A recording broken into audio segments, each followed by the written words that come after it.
Welcome to Ancient Wisdom, a sanctuary where timeless wisdom guides you into deep, restful sleep. Let the wisdom of the ages quiet your mind, ease your worries, and carry you gently into the night.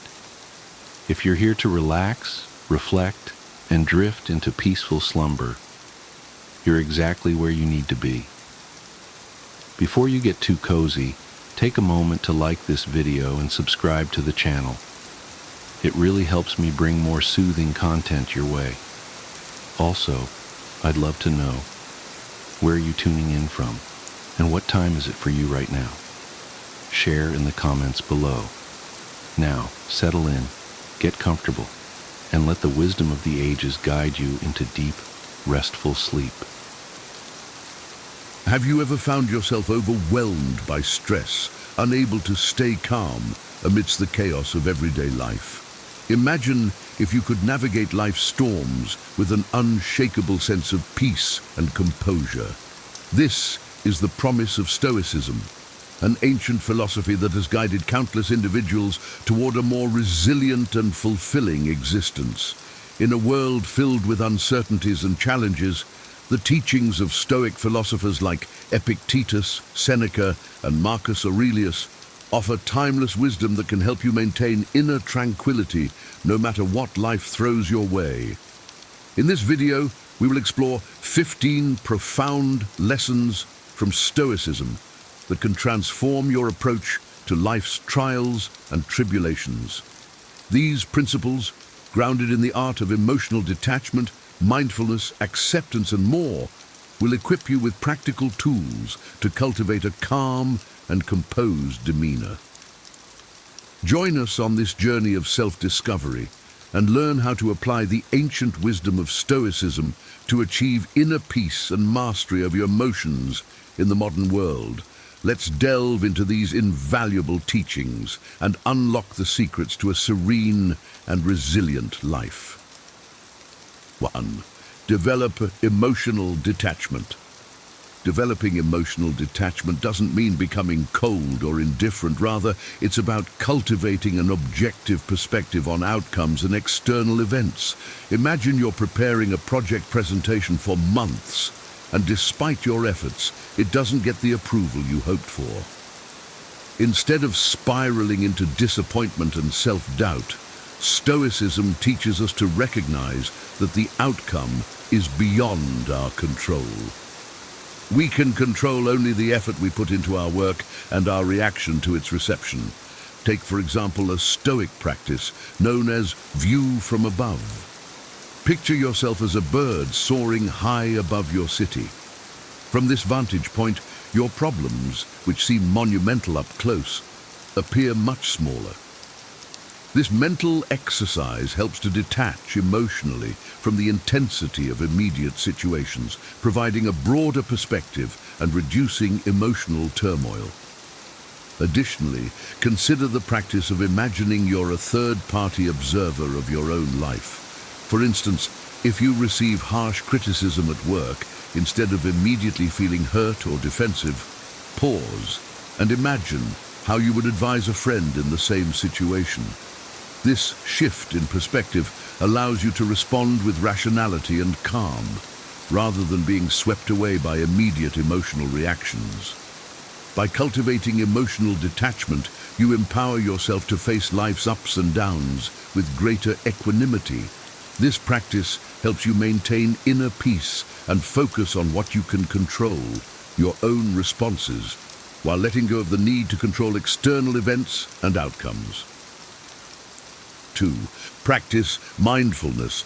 Mindfulness, a concept deeply rooted in Stoic philosophy, involves being fully present and engaged in the current moment. Consider the example of a person stuck in a long commute. Instead of letting their mind wander to stressful thoughts about the day ahead or frustrations about the delay, they can focus on the present. They might notice the details of their surroundings, the rhythm of their breath, or the sensation of the seat beneath them. By immersing themselves in the present moment, they can reduce anxiety and find calm amidst the chaos. Seneca, a revered Stoic, philosopher taught that mindfulness isn't limited to serene moments, but should extend to everyday activities. For instance, while washing dishes, focus on the feel of the water, the sound of the clinking plates, and the motion of your hands. This practice transforms mundane tasks into opportunities for mindfulness, helping to ground you in the present and preventing your mind from being overwhelmed by past regrets or future worries. By practicing mindfulness, you develop the ability to live in the now, appreciating each moment as it comes.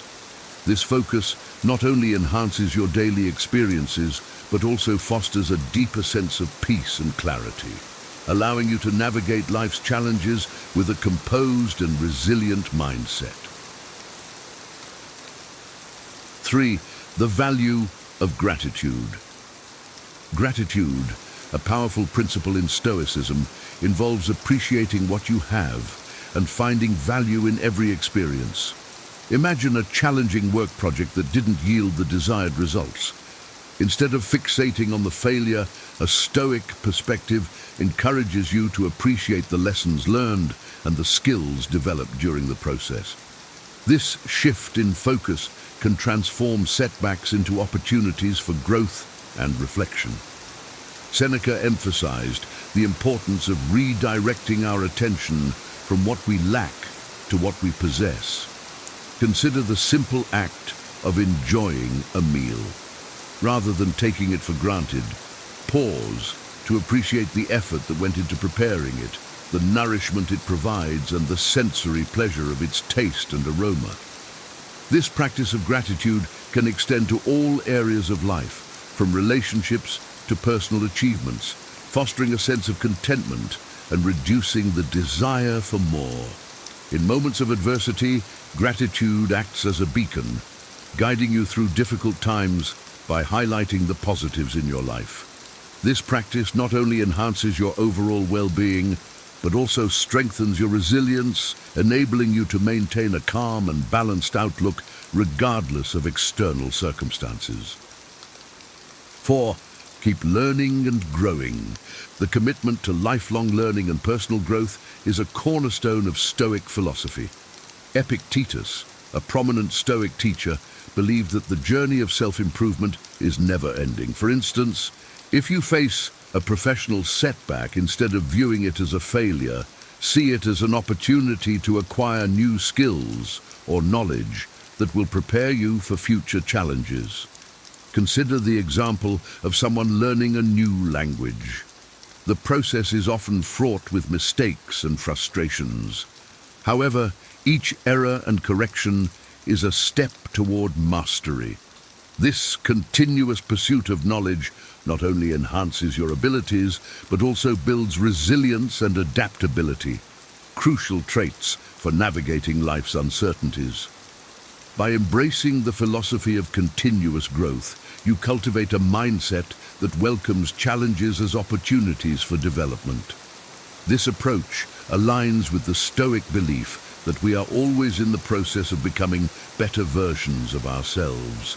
Lifelong learning keeps your mind active, your skills sharp, and your perspective broad, enabling you to handle life's vicissitudes with grace and wisdom. 5. Engage in regular self-reflection. Regular self-reflection is a vital Stoic practice that involves examining your thoughts, actions, and motives to ensure they align with your values and virtues. Imagine ending your day by reviewing your interactions and decisions. Did you act with integrity? Were your responses guided by reason rather than emotion? This daily practice, similar to journaling, helps you identify areas for improvement and reinforces positive behaviors. Marcus Aurelius, the Roman emperor and Stoic philosopher, often engaged in self-reflection through his meditations. He would assess his actions and thoughts, striving to live in accordance with Stoic virtues. This habit of introspection allows you to learn from your experiences, correct mistakes, and cultivate a more virtuous and composed character. By dedicating time to self-reflection, you gain deeper insights into your behavior and motivations, fostering personal growth and self-awareness. This practice not only enhances your ability to live a virtuous life, but also equips you with the clarity and inner strength needed to face life's challenges with confidence and serenity. 6. Be virtuous. Living a virtuous life is at the heart of Stoic philosophy. The 4 cardinal virtues, wisdom, courage, justice, and temperance, serve as guiding principles. For example, wisdom helps you make sound decisions. Courage enables you to face fears and challenges. Justice ensures fair and ethical behavior, and temperance promotes self-control and moderation. Imagine a scenario where you must make a difficult decision at work. By applying wisdom, you consider the long-term consequences and ethical implications. Courage helps you take necessary actions despite potential backlash. Justice ensures that your decision is fair to all parties involved, and temperance prevents you from being swayed by extreme emotions. By embodying these virtues, you create a foundation for a balanced and harmonious life. Virtuous living not only enhances your personal integrity and relationships, but also fosters inner peace and stability. As you strive to align your actions with these virtues, you cultivate a resilient and composed character, capable of withstanding life's adversities with grace and dignity. 7. Embrace voluntary discomfort. Stoics believe in periodically exposing themselves to discomfort to build mental and physical resilience. Consider the practice of fasting. By choosing to go without food for a set period, you not only appreciate your meals more, but also strengthen your ability to endure hunger and discomfort. Another example is taking cold showers. This simple act trains your body and mind to handle physical stress, making you more resilient to everyday challenges. Voluntary discomfort can also involve refraining from certain pleasures like social media or luxury items to cultivate self-discipline and gratitude for the basics. By embracing voluntary discomfort, you prepare yourself for unforeseen hardships and reduce the impact of minor inconveniences. This practice builds a robust character, capable of maintaining composure and calm in the face of adversity. It teaches you to appreciate the comforts you have and to navigate life's challenges with greater strength and equanimity. 8. The power of acceptance. Acceptance is a central tenet of Stoicism, emphasizing the importance of embracing life as it unfolds. Marcus Aurelius taught that resisting the natural course of events leads to unnecessary suffering. Imagine you missed a flight due to unforeseen circumstances. Instead of dwelling on the frustration and inconvenience, Stoicism encourages you to accept the situation and adapt to the new circumstances. Consider the metaphor of a ship navigating a storm. The captain cannot control the weather, but can steer the ship to safety. Similarly, by accepting what you cannot change and focusing on your actions, you can navigate life's storms with grace and resilience. Acceptance doesn't mean resignation. It's about recognizing the limits of your control and responding wisely to whatever life presents. This mindset reduces stress and fosters a sense of inner peace, allowing you to face life's unpredictability with a calm and composed demeanor. Acceptance, as taught by the Stoics, becomes a powerful tool for maintaining tranquility amidst life's constant flux. 9. Limit excessive desires. Stoicism teaches that excessive desires lead to perpetual dissatisfaction and turmoil. Imagine constantly yearning for the latest gadgets or luxury items. This endless pursuit can leave you feeling unfulfilled and anxious. Seneca advises that true contentment comes from moderating desires and appreciating what you have. Consider simplifying your lifestyle. Instead of chasing after the newest car, focus on the reliability and functionality of your current vehicle. This shift in perspective helps you find satisfaction in what is necessary and beneficial, rather than being driven by fleeting wants. By limiting excessive desires, you free yourself from the constant cycle of wanting more. This practice cultivates inner peace and stability, allowing you to appreciate the simple joys and necessities of life. Embracing moderation leads to a more content and serene existence, aligned with the Stoic principle of living virtuously and wisely. 10. Embrace what you can control. Focusing on what you can control is a fundamental Stoic practice. Imagine you're in a traffic jam. Instead of getting frustrated by the delay, concentrate on what you can control, your thoughts and reactions. You might use this time to listen to an informative podcast or practice deep breathing. Epictetus taught that our power lies in our thoughts and actions. For instance, if a colleague behaves rudely, you can't control their behavior, but can choose how to respond. Instead of reacting angrily, you might choose to remain calm and address the issue diplomatically later. By directing your energy towards what you can control, you reduce stress and enhance your ability to handle life's challenges. This practice empowers you to navigate situations with purpose and clarity, maintaining inner peace regardless of external circumstances. Embracing the Stoic dichotomy of control helps you focus on personal growth and resilience, fostering a balanced and composed outlook on life. 11. Practice negative visualization. Negative visualization involves imagining worst-case scenarios to build resilience and appreciation. Consider envisioning the loss of a valuable possession or a significant relationship. This practice helps you prepare mentally for potential losses and fosters gratitude for what you currently have. For example, before a major presentation, imagine possible technical failures or tough questions from the audience. By preparing for these scenarios, you reduce anxiety and enhance your readiness to handle unexpected challenges calmly. Negative visualization, a technique advocated by the Stoics, allows you to face fears head-on and develop a deeper appreciation for life's blessings. It shifts your focus from what could go wrong to valuing what you have, thus fostering a resilient and grateful mindset. This practice equips you with the mental strength to remain calm and composed, even when confronted with life's uncertainties. 12. Foster a sense of community and service.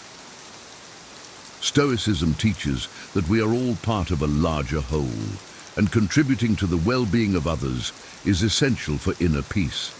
Imagine volunteering at a local shelter or mentoring a younger colleague. These acts of service not only benefit others, but also enrich your sense of purpose and connection. Marcus Aurelius often reflected on the interconnectedness of humanity, emphasizing that serving others fosters a harmonious and fulfilling life. By focusing on community and service, you can shift your attention from personal anxieties to the collective good, finding solace and satisfaction in helping others. Fostering a sense of community and engaging in acts of service enhance your sense of purpose and mitigate personal anxieties. This outward focus aligns with Stoic virtues, promoting a balanced and harmonious life. By contributing to the well-being of others, you cultivate inner peace and resilience, navigating life's challenges with a composed and generous spirit. 13. Understand the transitory nature of life. Recognizing life's impermanence is a cornerstone of Stoicism. Marcus Aurelius often reflected on the fleeting nature of existence, teaching that understanding this transience can help maintain calm and perspective. Imagine enjoying a beautiful sunset. Instead of lamenting its brevity, appreciate its fleeting beauty and the moment's richness. Consider the seasons changing. Just as winter gives way to spring, life's challenges and joys are temporary. By accepting this natural ebb and flow, you can better appreciate each moment without clinging to it or fearing its end. Understanding the transitory nature of life helps you appreciate the present and reduces anxiety about the future. This perspective fosters a sense of inner tranquility and resilience, allowing you to navigate life's ups and downs with grace and acceptance. Embracing impermanence, as taught by the Stoics, leads to a deeper appreciation of life's fleeting moments and a more serene outlook on its inevitable changes. 14. Cultivate resilience. Resilience is the ability to bounce back from adversity, a trait highly valued in Stoic philosophy. Epictetus viewed challenges not as obstacles, but as opportunities to strengthen character. Imagine facing a significant personal setback, like losing a job. Instead of succumbing to despair, use this situation to develop new skills or explore new career paths. Consider the story of a tree battered by storms. Its roots grow deeper and stronger with each challenge it faces. Similarly, by embracing adversity, you can develop a more robust and resilient character. Each difficulty you overcome adds to your inner strength and fortitude. Cultivating resilience enables you to face life's inevitable challenges with confidence and grace. This Stoic practice helps you see adversity as a catalyst for personal growth, transforming obstacles into opportunities. By building resilience, you enhance your ability to maintain calm and composure, navigating life's storms with an unyielding and courageous spirit. 15. Choose your response. The power of choice in responding to external events is a key Stoic lesson. Epictetus taught that while we cannot control what happens to us, we can control our reactions. For instance, if someone cuts you off in traffic, you can choose to react with anger or remain calm and let it go. Imagine facing a sudden job loss. Instead of reacting with panic, choose to see it as an opportunity for new beginnings. Focus on what you can do next, updating your resume, networking, and exploring new career options. Choosing your response empowers you to maintain inner peace and control over your emotions. This practice aligns with the Stoic principle of focusing on what you can control, fostering a balanced and composed outlook on life. By consciously shaping your reactions, you can navigate life's challenges with wisdom and resilience, maintaining calm amidst the chaos. In conclusion, in a world where chaos and unpredictability seem to reign supreme, the timeless wisdom of Stoicism offers a beacon of hope and a path to inner tranquility. By embracing the 15 lessons we've explored, from practicing mindfulness and gratitude to cultivating resilience and understanding life's impermanence, you can transform your approach to everyday challenges and find peace amidst the storm. These Stoic principles are not mere abstract concepts, but practical tools that can be integrated into your daily life. They encourage you to focus on what you can control, accept what you cannot, and respond to life's trials with wisdom and grace. Whether it's through self-reflection, voluntary discomfort, or continuous learning, each lesson provides a unique strategy to strengthen your character and enhance your emotional resilience. Remember, the journey to a calm and composed life is ongoing. It's about progress, not perfection. By consistently applying these Stoic teachings, you can cultivate a mindset that embraces life's uncertainties with courage and equanimity. As you continue to grow and evolve, let these ancient insights guide you toward a more serene, fulfilling existence. Thank you for joining us on this exploration of Stoic philosophy. May these lessons inspire you to live with greater wisdom, courage, and inner peace, no matter what challenges you may face. Here are 10 things you should never share with your family, no matter how close you are. Oversharing might seem harmless, but it could unintentionally damage relationships, create misunderstandings, or even leave you feeling vulnerable in ways you didn't expect. Imagine revealing a past mistake, only to see pity replace respect in your loved one's eyes. Or casually sharing a health concern, only to spark excessive worry that changes how your family interacts with you. These are just a couple of examples where well-intentioned openness can backfire. But what if you could avoid these traps entirely? What if choosing thoughtful silence in key areas could actually deepen your family connections and bring you greater peace? In this video, we'll explore not just what to keep private, but why it matters. You'll discover how these strategies protect your relationships, preserve your dignity, and create an environment where you can thrive. By the end, you'll have a clear roadmap to balance openness with discretion, ensuring that your family sees you for the strong, resilient person you are. Let's dive into these 5 essential secrets you should keep to yourself. 1. Negative opinions about extended family members. It's tempting to vent about an annoying cousin or a meddlesome aunt during family conversations. After all, family dynamics can get tricky, and emotions sometimes run high. But openly sharing negative opinions about extended family members can do more harm than good. Not only can it create unnecessary tension, but it may also lead to long-lasting rifts that affect everyone involved. Imagine this scenario. You're frustrated with a distant uncle who always gives unsolicited advice at gatherings. You casually share your feelings with a sibling, expecting sympathy. Instead, they relay your words to another family member who eventually tells your uncle. Now, what started as harmless venting becomes the spark for a feud. The next family event is awkward, with everyone walking on eggshells, and you're left wondering if it was worth it. One reason to keep negative opinions private is the ripple effect they can create. Family members often feel compelled to take sides, even when they'd rather not.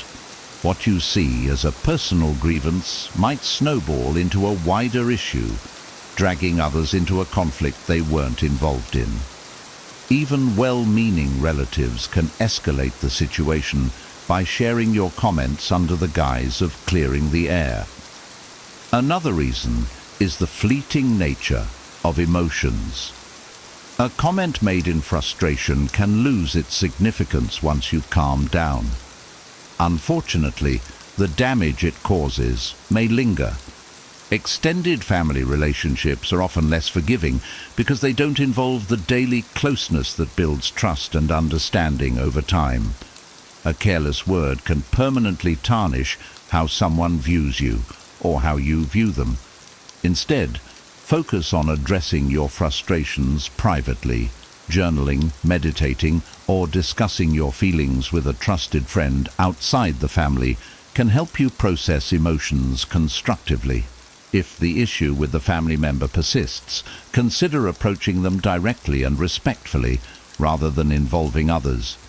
This approach avoids unnecessary drama and shows emotional maturity. By choosing to keep negative opinions private, you protect your family's harmony and demonstrate respect for everyone involved. Relationships can stay cordial and gatherings remain enjoyable. After all, family isn't about perfection. It's about finding ways to coexist peacefully despite differences. Choosing discretion strengthens bonds and creates an atmosphere of trust that benefits everyone. 2. Your financial struggles in real time. Money can be a sensitive subject, especially when you're going through financial difficulties. While it might feel natural to share these struggles with family members, Doing so in real time can create unnecessary worry, judgment, or even tension within relationships. Instead, managing these challenges privately or with a trusted advisor can help you maintain independence and preserve family harmony. Consider Sarah, a 40-year-old who had recently started a small business. As with many startups, she faced financial uncertainty in the first year. Eager to share her experiences, she confided in her parents about how difficult things were. Although her parents wanted to help, their concern quickly turned into frequent calls, unsolicited advice, and suggestions to abandon the business for a safer corporate job. Sarah felt supported at first, but soon found their constant questioning and interventions overwhelming, leaving her feeling doubted rather than encouraged. One reason to avoid sharing financial struggles prematurely is the pressure it can place on your loved ones. Parents or siblings may feel obligated to step in financially, even when they're not in a position to help. Others might inadvertently treat you differently, viewing you through a lens of struggle rather than capability. These shifts in dynamics can strain relationships and erode the respect you've built over time. Another consideration is how financial struggles are often temporary. Sharing these issues in the moment might paint an incomplete picture of your overall stability. Once you've overcome the challenge, your family may still associate you with that struggle, even if you've moved on. It's better to address the issue, learn from it, and share insights once you've gained perspective and resolution. Instead of opening up about real-time financial issues, focus on actionable steps to resolve them. Seek professional advice, create a budget, or brainstorm solutions with a mentor or trusted friend. If you do decide to share with family, keep it focused on lessons rather than current hardships. For example, how you're learning resilience or managing challenges effectively. By keeping financial struggles private, you shield your family from unnecessary worry and maintain your own sense of control. This approach helps you emerge stronger and ensures your relationships remain rooted in mutual respect and positivity. When you do choose to share your story, it will be from a place of growth rather than vulnerability. 3. Personal, spiritual, or philosophical doubts. Sharing personal doubts about spirituality, religion, or philosophy can be a deeply vulnerable act. While it's natural to wrestle with such questions, revealing them too openly to family, especially in households where beliefs are tightly held, can unintentionally create confusion, tension, or even judgment. Choosing to process these doubts privately can help you preserve your peace and maintain harmony within your family. Take David's story, for example. Raised in a devout household, he began to question his religious beliefs in his early 30s. Feeling the need to share, he confided in his mother during a family dinner. Her response was immediate and emotional. She saw his doubts as a rejection of their shared faith and upbringing. What David intended as a conversation about exploration turned into a heated debate, leaving both parties feeling misunderstood. The following months were marked by strained interactions and an unspoken discomfort that neither could fully address. One reason to keep spiritual doubts private is the deeply personal nature of such journeys. These questions often require time, introspection, and exploration to understand fully. Sharing prematurely may open you up to criticism or advice that feels dismissive or even intrusive. Family members may react defensively, seeing your doubts as a challenge to their own beliefs or a rejection of shared values, even if that's not your intention. Additionally, unresolved doubts may not yet have clarity or answers. Sharing them too soon could lead to misunderstandings or assumptions about where you stand. creating unnecessary friction. Processing these thoughts privately or with a trusted confidant outside the family allows you the space to explore without feeling pressured to defend or justify your feelings. Instead of voicing your doubts openly, consider exploring them through journaling, reading, or speaking with someone who can provide neutral guidance, like a spiritual mentor or therapist. If you feel the need to share with family, frame it in a way that focuses on your exploration rather than presenting it as a definitive stance. For instance, saying, "I'm trying to learn more about my beliefs," is less likely to provoke strong reactions than declaring a sudden shift. By choosing to keep spiritual or philosophical doubts private, you give yourself the freedom to explore without external pressure. This allows you to preserve family harmony while staying true to your personal journey. When the time comes to share your conclusions, you'll do so with clarity and confidence, fostering meaningful and respectful dialogue. 4. Minor health concerns. It's natural to share aspects of your health with your family, especially as you age or experience new physical challenges.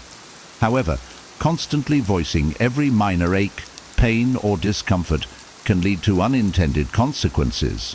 Worry, overreaction, or even a shift in how your family perceives you. Choosing to keep minor health concerns to yourself can help maintain a positive and balanced family atmosphere. Let's consider the example of Linda, a 65-year-old retired teacher. She started noticing occasional joint pain in her hands. One day, she mentioned it casually to her son. Concerned, he immediately began researching remedies, suggesting doctor visits and lifestyle changes. While Linda appreciated his care, the response left her feeling overwhelmed and, surprisingly, a bit fragile. Over time, she noticed her family started treating her differently, checking on her constantly and avoiding asking her for help with simple tasks. What started as a small issue turned into a source of unnecessary focus and worry. One reason to avoid sharing every minor health issue is the anxiety it can create for your family. Loved ones may feel obligated to step in, offer advice, or even overcompensate by treating you as if you're less capable than you are. This can alter the dynamics of your relationships, making them feel more like caregivers than equals. Another factor is the psychological impact on you. Constantly discussing health concerns can make them feel bigger than they are, drawing your focus to discomfort rather than wellness. This can unintentionally reinforce a mindset centered on limitation rather than resilience. Instead of vocalizing every small health issue, focus on maintaining your overall well-being. Share positive updates about what's going well, like enjoying a walk or trying a new hobby. If you need support for a more serious issue, choose a trusted family member to confide in without making it the center of attention. By keeping minor health concerns private, you create an environment where your family sees you as strong, capable, and engaged in life. This approach helps preserve your sense of independence and ensures that conversations with loved ones focus on joy and connection, not worry. When serious health issues arise, your family will know you value their support, making those moments more meaningful. 5. Unfulfilled dreams or wishes. We all have dreams we've had to set aside, careers we didn't pursue, places we didn't visit, or passions we didn't fully explore. While these unfulfilled wishes are a natural part of life, sharing them too openly with family can sometimes create unintended sadness or feelings of guilt. Choosing to keep these dreams private allows you to cherish them without burdening loved ones. Take the story of Robert, a retired mechanic who had always dreamed of becoming an artist. In his younger days, he loved painting and even dreamed of opening a small gallery. Life, however, had other plans. He built a career, raised a family, and found satisfaction in other ways. One day, during a casual conversation, Robert shared his dream with his granddaughter, expecting to inspire her with his love for art. Instead, she looked at him with a mix of pity and guilt, saying, "I wish you'd been able to do that, Grandpa." What Robert intended as a heartfelt moment left his granddaughter feeling sad, and as though her existence might have been part of why his dream wasn't realized. This reaction surprised him, making him reflect on whether sharing his unfulfilled wish was the best choice. One reason to hold back on discussing unrealized dreams is that younger family members may misinterpret them as regrets, rather than a natural part of life's journey. They might feel guilty, believing they somehow contributed to your choices or sacrifices, even if that's not true. Another reason is that dwelling too much on what didn't happen can overshadow what did. Life is rarely about achieving everything on our list. It's about finding meaning and joy in the choices we've made. Sharing stories of resilience and fulfillment helps family members see you as someone who embraced life's twists and turns with gratitude. Instead of openly discussing unfulfilled dreams, focus on celebrating the values and experiences that shaped who you are. For instance, if Robert had shared stories of how his artistic creativity enriched his career or his relationships, he could still convey his love for art without unintentionally making his granddaughter feel burdened. By cherishing your dreams privately, you preserve them as personal reminders of who you are and what you value.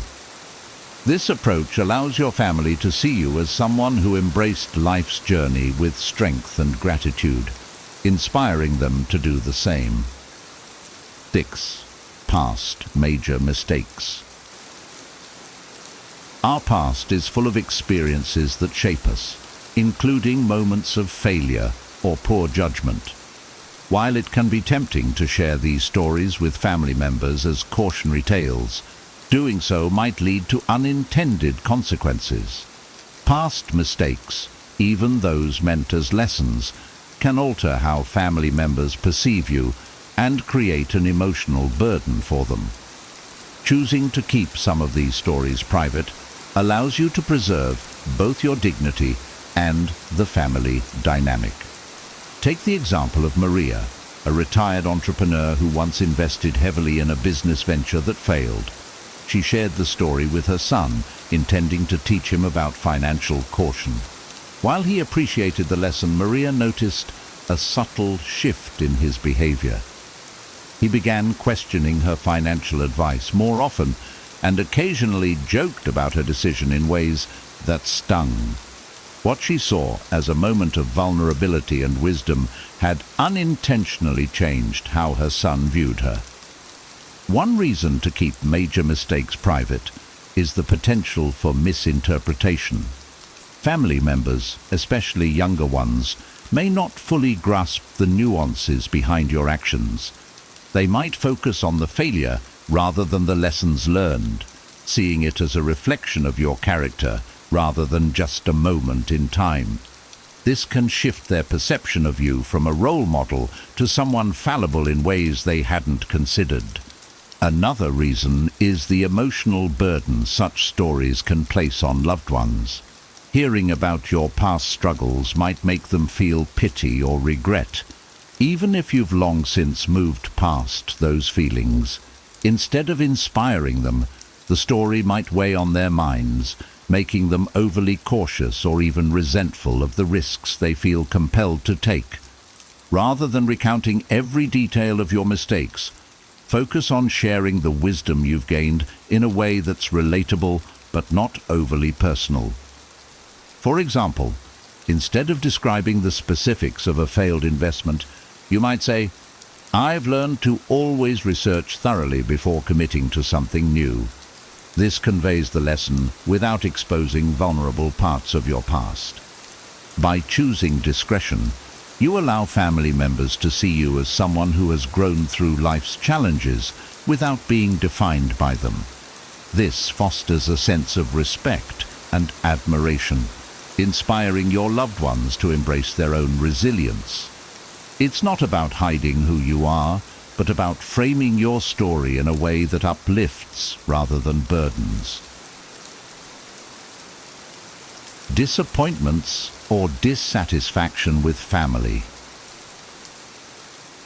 As we watch our loved ones navigate life, it's natural to form hopes or expectations for them.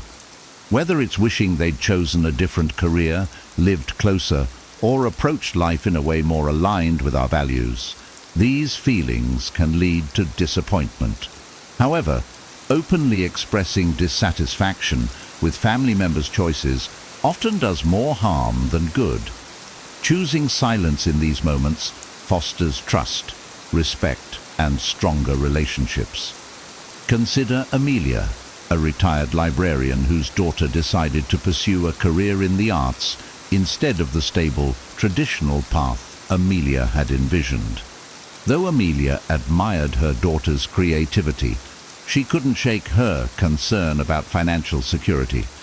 One day, she voiced her feelings during a family dinner, suggesting her daughter consider something more reliable. Amelia thought she was being helpful, but her daughter felt criticized and unsupported. Their relationship grew strained, and her daughter became more reluctant to share her dreams. One reason to keep disappointments private is that expressing them can make loved ones feel as though they've let you down. Even well-intentioned comments can come across as judgment, creating a divide in the relationship. This can lead to defensiveness or a sense of inadequacy, making it harder for family members to feel comfortable being their authentic selves around you. Another reason is the subjectivity of disappointment. Often these feelings stem from our own values, experiences, or expectations rather than an objective reality. What feels like a poor choice to you might be deeply fulfilling to them. Acknowledging this can help you shift your perspective and focus on what truly matters, their happiness and growth. Instead of voicing dissatisfaction, focus on offering quiet support and encouragement. Celebrate their strengths and achievements, even if they differ from what you envisioned. For instance, Amelia could have praised her daughter's creativity and passion while offering practical advice only when asked. This approach shows love and respect, strengthening the bond between them. By choosing silence over criticism, you create a safe, nurturing space where your family members feel accepted for who they are. This fosters open communication and deeper trust, ensuring that your relationships are built on a foundation of love rather than unmet expectations. In the long run, your silent support will speak louder than words, encouraging your loved ones to thrive on their own terms. 8. Conflicts with friends or co-workers. Workplace drama or tensions with friends can be frustrating, and sharing these experiences with family might feel like an easy way to vent or gain perspective. However, airing conflicts with those outside your family can lead to unintended complications. Family members might form lasting negative opinions about the people involved, or even worry excessively about your relationships or professional stability. Choosing to handle these disputes privately helps maintain both your peace and your family's. Take Jason, for example. He recently had a falling out with a longtime friend over a financial disagreement. Feeling frustrated, he shared the story with his sister, expecting sympathy. While she listened and empathized, her opinion of Jason's friend soured. Even after they resolved their issues, Jason noticed his sister remained distant and critical toward his friend, making social gatherings uncomfortable. What Jason saw as a fleeting conflict had left a lasting impression on his sister. One reason to keep conflicts private is that family members often don't have the full context of your relationships. They are more likely to take your side and form judgments based on the version of events you share, which may not always reflect the complexity of the situation. When you reconcile with the person, your family might still hold on to their negative perceptions, creating unnecessary tension or awkwardness. Another reason is that venting can magnify the problem. Repeating the story to others can reinforce feelings of frustration or anger, making it harder for you to move on. Handling the conflict directly with the person involved allows you to resolve the issue without outside interference or judgment. Instead of sharing every detail with family, consider finding a neutral outlet to process your feelings, such as journaling, meditating, or speaking with a trusted friend outside the situation. If you must discuss it, frame the conversation as seeking advice rather than airing grievances, keeping it solution-focused. By keeping personal conflicts private, you preserve your relationships and prevent unnecessary drama. This approach also allows your family to see you as someone who handles challenges with emotional maturity and discretion. In the end, your ability to resolve conflicts quietly demonstrates strength and resilience, setting a positive example for your loved ones. When the dust settles, your relationships remain intact, free from lingering judgments or misunderstandings. 9. Your plans for major life. Changes before they're certain. Big life decisions like changing careers, moving to a new city, or starting a new venture are exciting but also come with uncertainty. Sharing these plans with family before they're finalized might seem like a good way to involve them, but it can invite unsolicited advice, skepticism, or even unnecessary pressure. Keeping these plans private until you're certain allows you the space to make decisions on your terms. Take Emily's story, for example. She was considering leaving her corporate job to pursue her passion for baking and open a small cafe.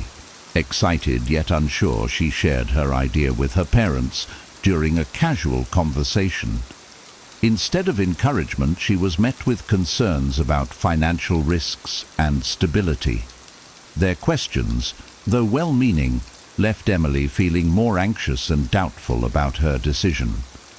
Ultimately, she shelved the idea, not because it wasn't viable, but because the added pressure from her family made it harder to focus on her goals. One reason to keep plans for major changes private is to avoid premature judgment. Family members often respond from a place of concern, offering advice or opinions based on their experiences rather than understanding your vision. This can lead to doubt, second-guessing, or frustration, which might derail your decision-making process. Another reason is the potential to change your mind. Plans for significant changes often evolve as you gather more information or explore new angles. Sharing too early may create expectations among family members, making you feel obligated to follow through even if your priorities shift. Instead of announcing your plans prematurely, focus on gathering the information and resources you need to make an informed decision. Seek guidance from mentors, colleagues, or friends who can provide neutral, practical insights. Once your plans are more concrete, you can share them with your family confidently, framing the conversation around your well-thought-out decision. By keeping major life changes private until you're ready, you protect your decision-making process from unnecessary external influence. When you do share your plans, your confidence and clarity will inspire your family's trust and support. This approach not only preserves your peace, but also strengthens your ability to navigate life's transitions with independence and resilience. It's not about excluding your loved ones, but about ensuring you involve them at the right time on your terms. 10. Personal plans for assets. Discussing your plans for assets and inheritance might seem like a way to assure your family of their future, but sharing too much too soon can lead to unintended consequences. Misunderstandings, assumptions, or even conflicts can arise when these topics are brought up prematurely. By keeping your asset plans private until the right time, you ensure family relationships stay focused on love and connection rather than material concerns. Consider Robert, a retired banker who had spent years carefully planning his estate. Eager to share his intentions, he casually mentioned to his 2 children how he planned to divide his assets. What started as a simple conversation quickly turned into a heated discussion, with both children sharing opinions on how things should be handled. Robert hadn't expected his private plans to spark tension, but now he felt caught in the middle, his original intentions overshadowed by disagreements. One reason to keep these plans private is the potential for disputes among family members. Even when intentions are clear, differing expectations or needs can lead to unnecessary tension. Family members might unintentionally focus on material aspects rather than the relationships that truly matter. Another reason is the pressure it can place on you. Sharing plans too early might make you feel obligated to consider everyone's opinions, even when they don't align with your goals or values. This can lead to feelings of frustration or even regret as you navigate family dynamics while trying to finalize your decisions. Instead of discussing your plans openly, consider working with a trusted financial advisor or estate planner to ensure everything aligns with your wishes. When the time comes to share your intentions, do so with clear documentation and an explanation rooted in love and fairness. This approach minimizes confusion and ensures your decisions are respected. By keeping asset plans private, you create a sense of peace and independence around your decisions. Family time can remain focused on connection and shared memories, rather than future expectations. When you do share your plans, it will be with confidence, allowing your loved ones to respect your choices and the legacy you're leaving behind. Ultimately, this discretion protects the harmony and trust within your family, ensuring relationships remain the priority over material concerns. As we journey through life, we learn that some things are best kept close to the heart. Choosing what to share and what to keep private isn't about secrecy. It's about protecting your peace, preserving your relationships, and fostering an environment of respect and understanding. By thoughtfully balancing openness with discretion, you can deepen your family connections while staying true to yourself. If this video resonated with you, please give it a thumbs up and consider subscribing to our channel. Your support helps us continue sharing practical advice and timeless wisdom for a fulfilling and balanced life. We'd love to hear your thoughts and takeaways. What stood out to you the most? Are there any lessons you've learned about what to keep private? Share your insights in the comments below. Your perspective could inspire someone else. Thank you for watching, and we'll see you in the next video.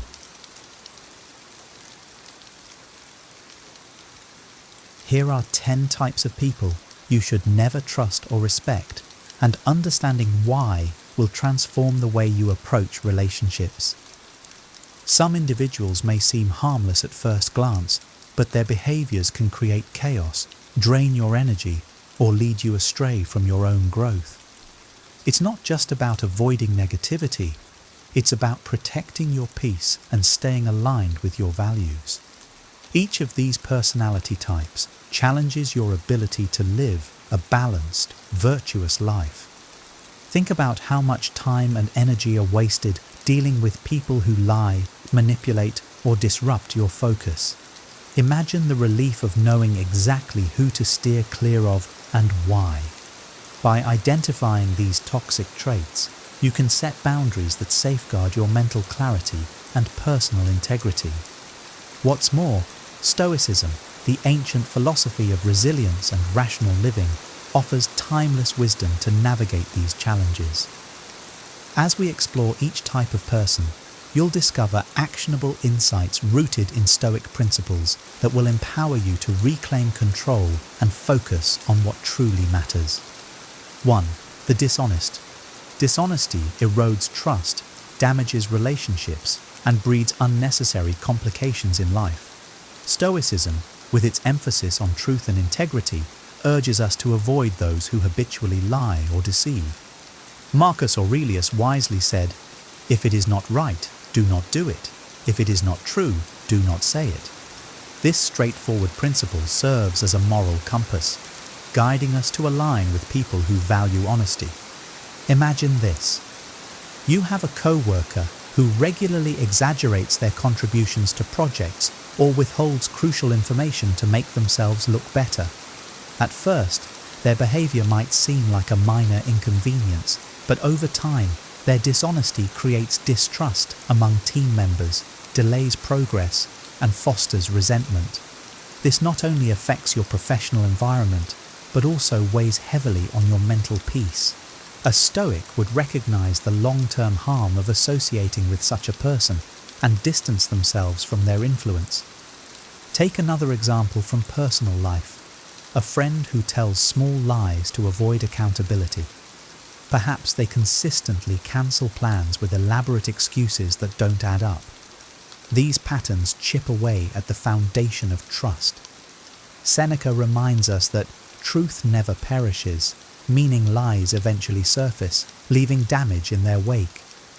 On the other hand, consider someone who admits their mistakes openly and strives to do better. Their honesty not only strengthens your relationship, but also inspires you to uphold the same virtue.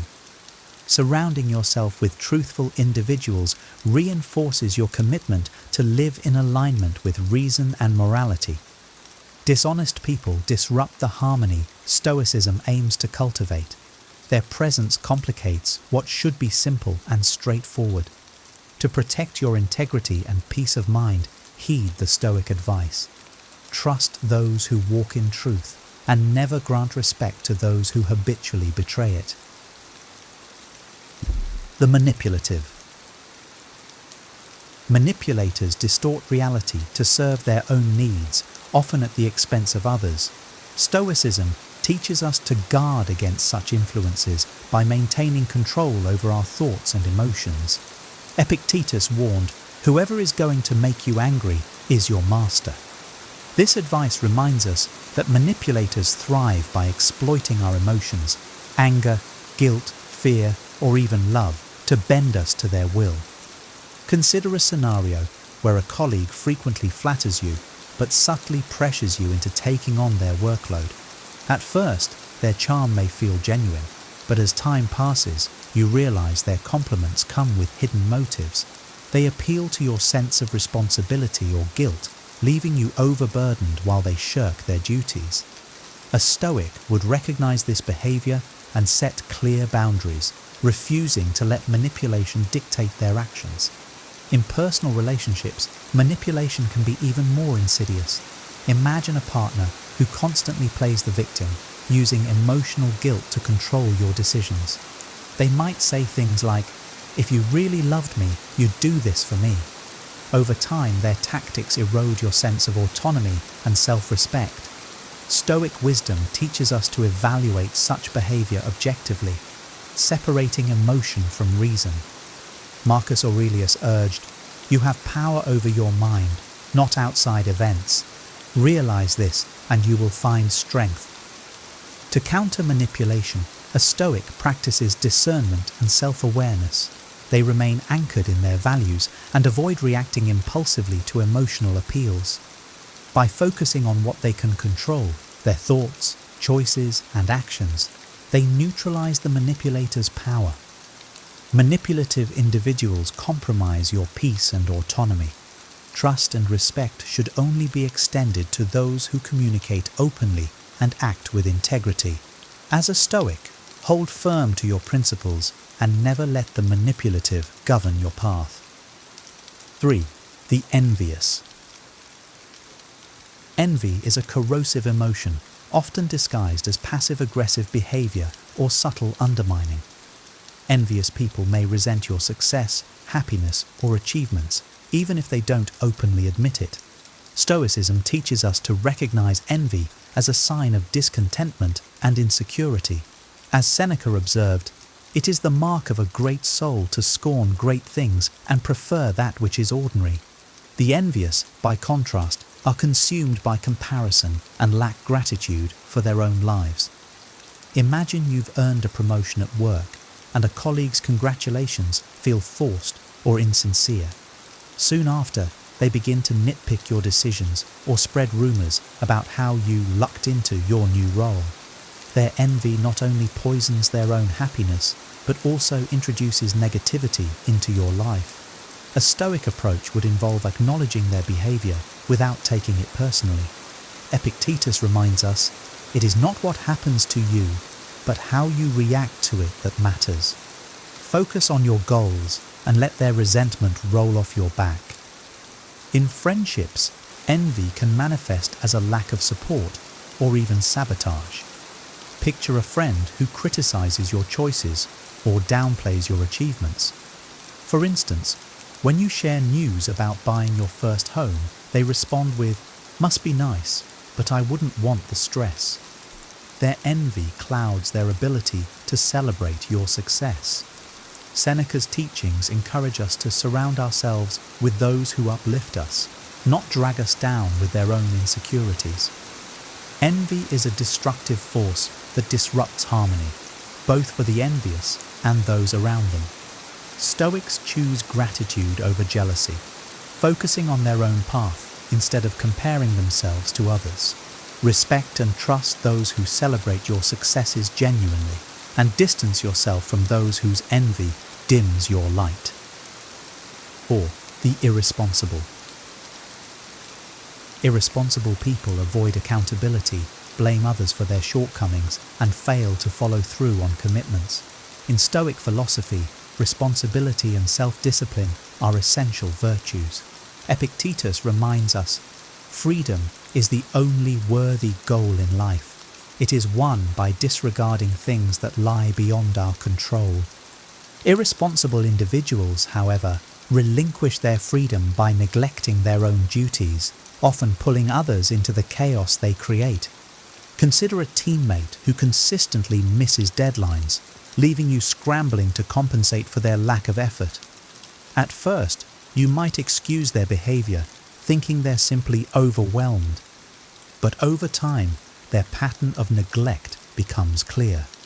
Their irresponsibility creates unnecessary stress for you, undermining your peace and productivity. A Stoic would recognize the importance of setting boundaries, ensuring their own efforts aren't wasted by someone else's failure to act responsibly. In personal relationships, irresponsibility can take a heavy toll. Imagine a friend who borrows money repeatedly but never repays it, always making excuses or promising to get it back to you soon. Their behavior reflects a lack of respect for your resources and trust. Marcus Aurelius advised us to focus on what is within our control, and part of that involves choosing relationships with those who honor their obligations. Stoics understand that responsibility is the foundation of progress. As Seneca noted, luck is what happens when preparation meets opportunity. Those who are irresponsible rarely seize opportunities because they fail to prepare, instead relying on others to clean up their messes. Irresponsible individuals drain your time, energy, and patience. Respect and trust should be reserved for those who take ownership of their actions and honor their commitments. A Stoic protects their mental clarity by refusing to shoulder the burdens of others' neglect and holding firm to their own sense of accountability. 5. The gossipers. Gossipers thrive on drama, spreading half-truths and secrets to gain attention or control. Stoicism teaches us to avoid idle talk and focus on meaningful action and self-improvement. Marcus Aurelius urged, "Waste no more time arguing about what a good man should be one." Gossip detracts from this focus, turning your attention toward trivial matters instead of what truly matters. Picture a co-worker who loves to share juicy office rumors, dragging you into conversations about who might get fired or who is underperforming. While these interactions may feel harmless, they come with hidden costs. Gossip fosters a toxic environment, erodes trust among colleagues, and distracts you from your own work. A Stoic would refrain from participating, recognizing that gossip not only wastes time, but also compromises personal integrity. In personal life, gossip can be even more damaging. Imagine a friend who frequently discusses others' personal issues behind their backs. Today, they're sharing someone else's secrets, but tomorrow it could be yours. As Seneca advised, associate with those who will make a better man of you.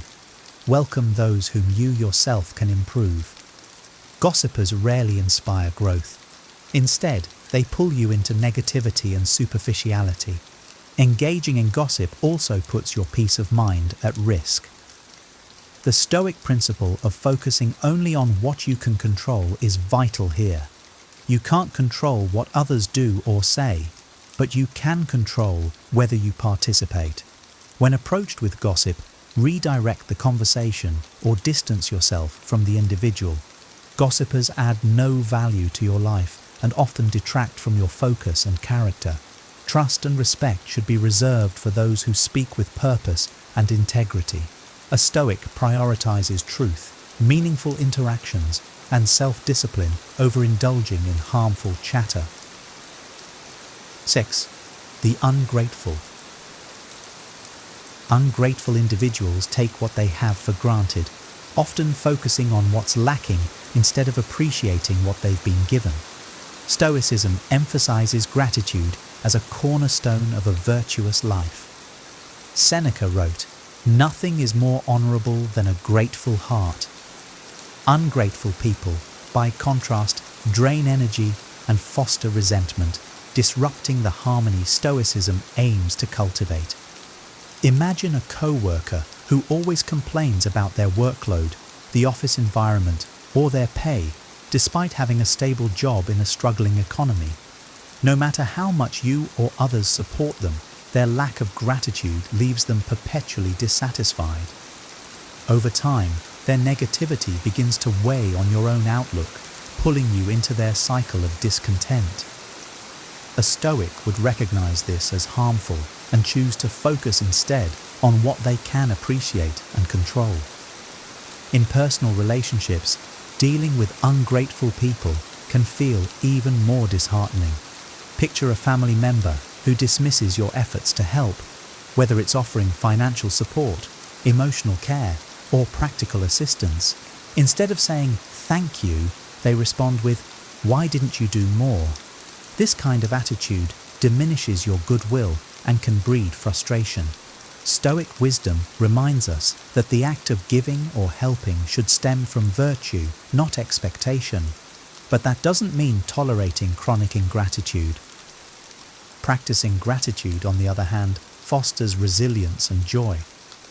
Marcus Aurelius often reflected on the blessings in his life, writing, "When you arise in the morning, think of what a privilege it is to be alive, to think, to enjoy, to love." Surrounding yourself with people who share this perspective strengthens your ability to live a fulfilled life. Ungrateful individuals detract from your sense of purpose and positivity. A Stoic extends trust and respect to those who acknowledge and value the good in life, leaving behind those who only see what's missing.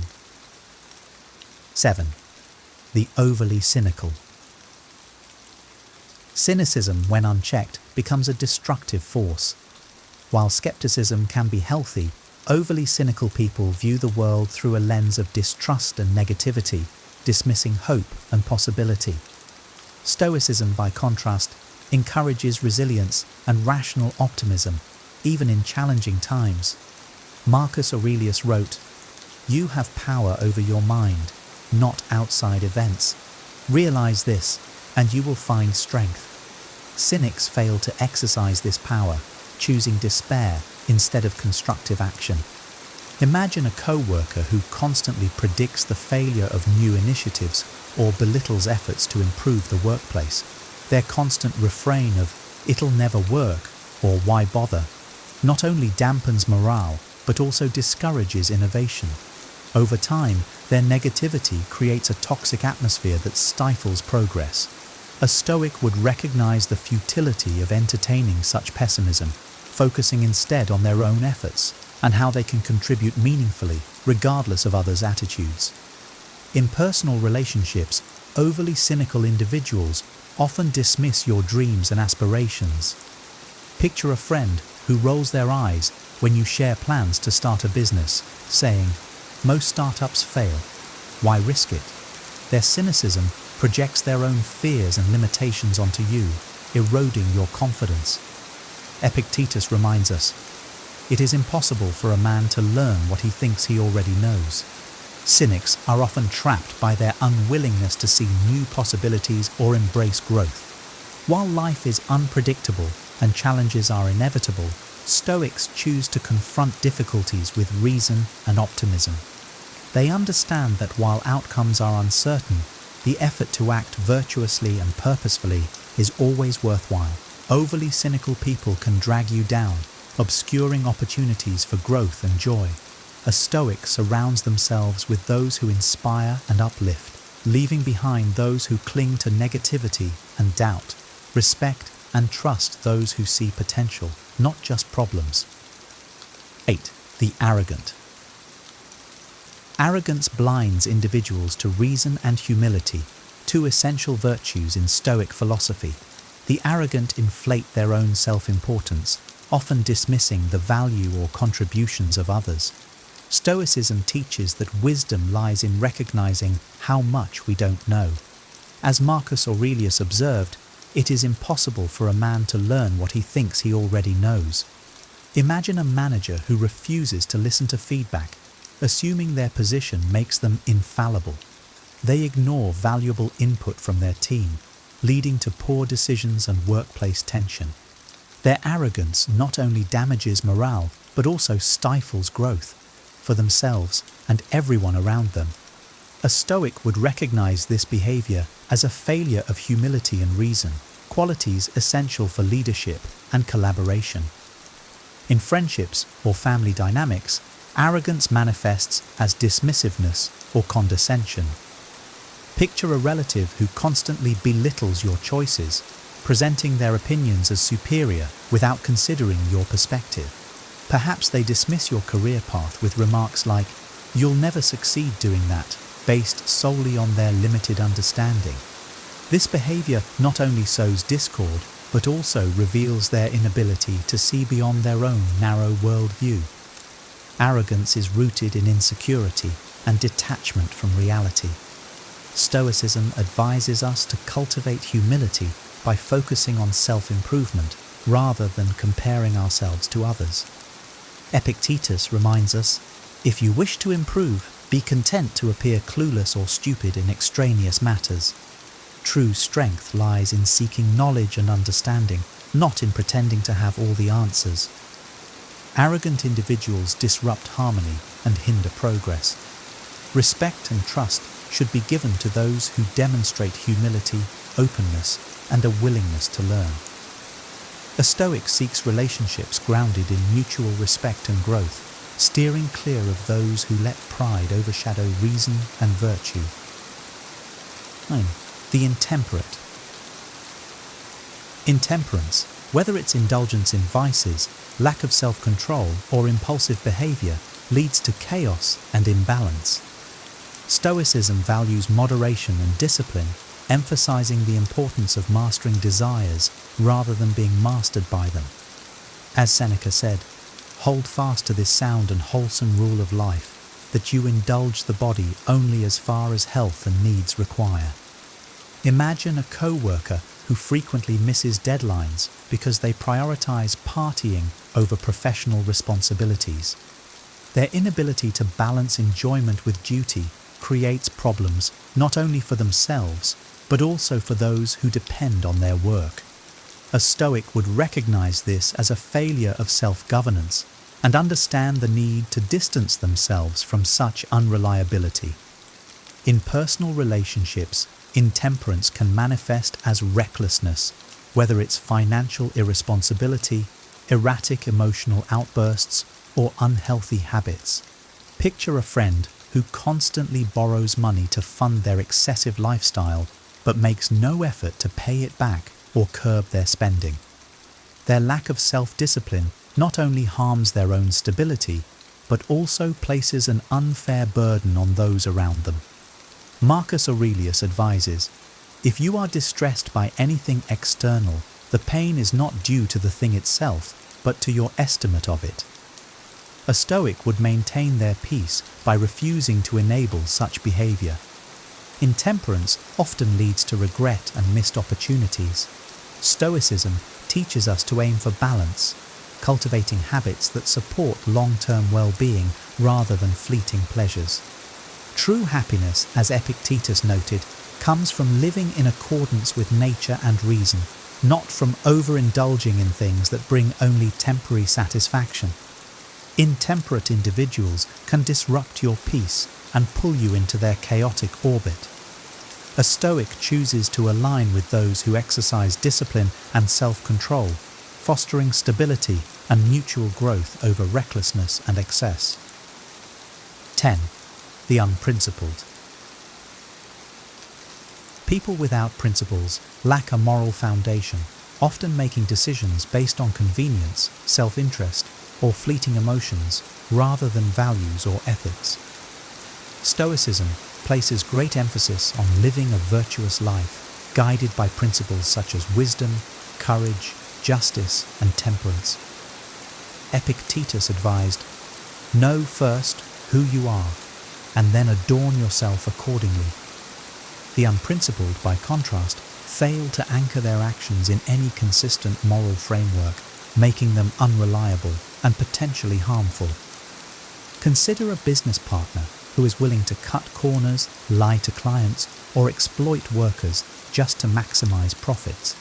While their behavior may yield short-term gains, their lack of integrity will inevitably lead to long-term consequences, damaged relationships, legal troubles, or the loss of trust. A Stoic would refuse to associate with such a person, knowing that aligning with unprincipled individuals compromises their own values. In personal relationships, an unprincipled person might betray confidences, break promises, or act deceptively without remorse. Imagine a friend who regularly changes their stance depending on what benefits them in the moment. They might abandon you in times of need, offer hollow reassurances, or fail to honor their commitments. Marcus Aurelius reminds us to seek relationships that strengthen our character. The soul becomes dyed with the color of its thoughts. Being around the unprincipled taints your moral clarity. Living without principles is like navigating without a compass. There's no direction or purpose, only chaos and opportunism.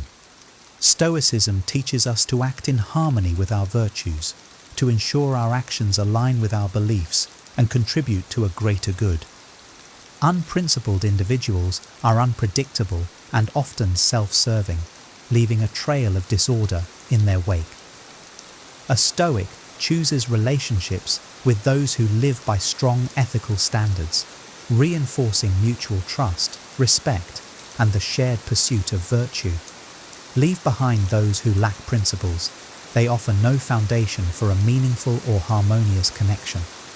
These 10 types of people, dishonest, manipulative, envious, irresponsible, gossipy, ungrateful, overly cynical, arrogant, intemperate, and unprincipled, are obstacles to a life of peace, purpose, and virtue. By recognizing their traits and applying Stoic wisdom, you can protect your energy, focus on what you can control, and cultivate relationships that align with your values. If you found this video insightful, make sure to give it a thumbs up and subscribe for more content on Stoicism and personal growth. We'd also love to hear from you. Share your thoughts and takeaways in the comments below. Have you encountered any of these personality types? How did you handle them? Let's keep the conversation going and learn from each other's experiences.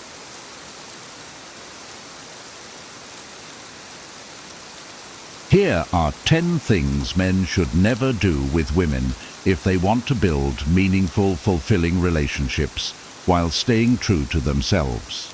Many men unknowingly sabotage their relationships by making mistakes that erode trust, respect, and connection. Some of these actions might seem harmless or even helpful at first, but they carry long-term consequences that can be difficult to repair.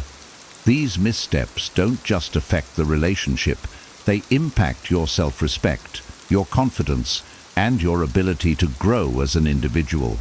What if I told you that avoiding these pitfalls could completely transform your relationships, making them healthier, stronger, and more authentic? It's not about manipulation or tactics.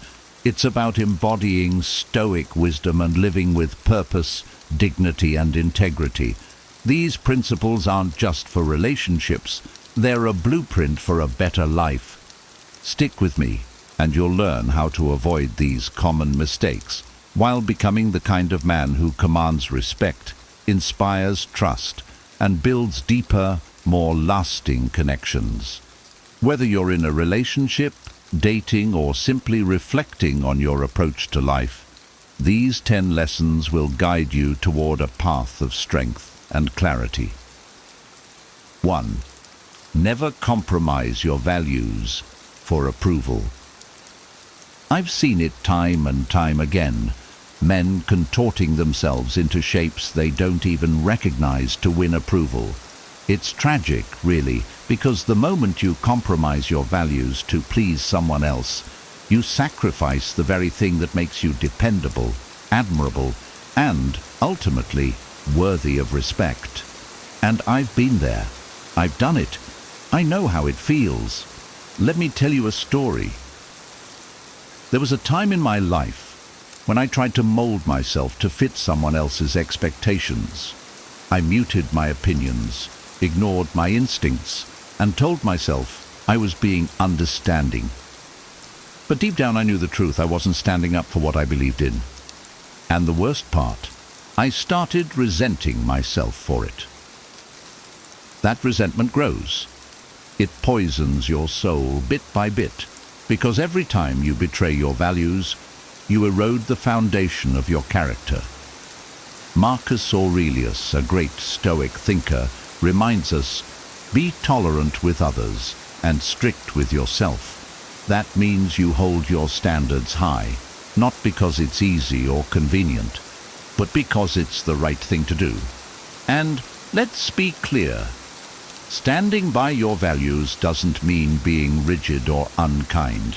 It means having the courage to say, this is who I am, and I will not compromise my principles, no matter the cost. When you live this way, you gain something far more valuable than fleeting approval. You gain self-respect. You become someone who can be relied upon, someone who knows the weight of their word. And here's the thing. When you stand firm, you'll find that the right people gravitate toward you. They'll respect you, not in spite of your values, but because of them. That's how meaningful relationships are built, not on lies, but on truth. 2. Don't base your happiness on her actions.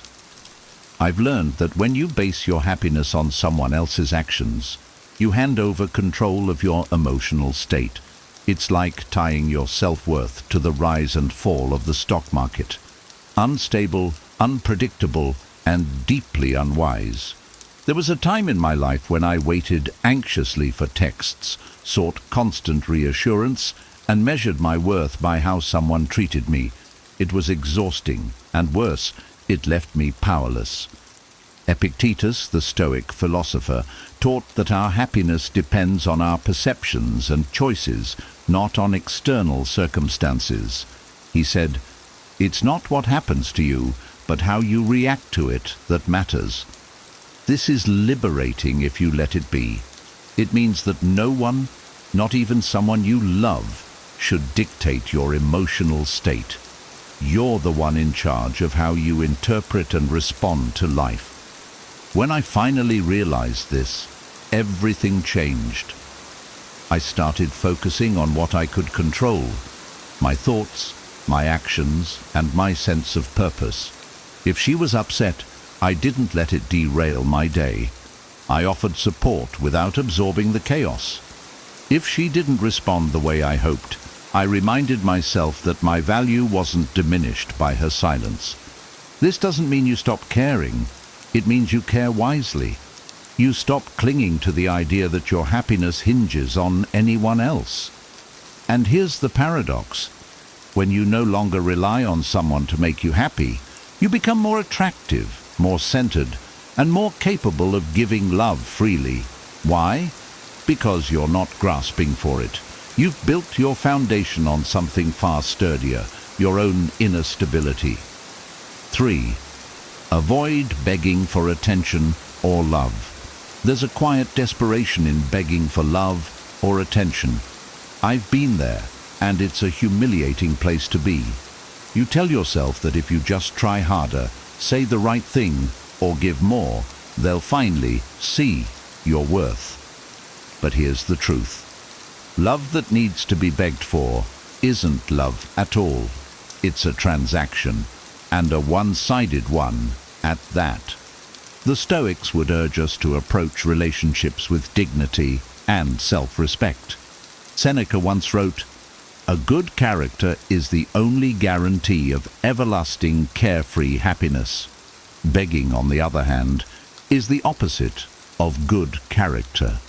It's a sign that you've abandoned your own sense of worth in the hope that someone else will validate you. When I stopped chasing validation, I found something surprising. The people worth having in my life were drawn to me naturally.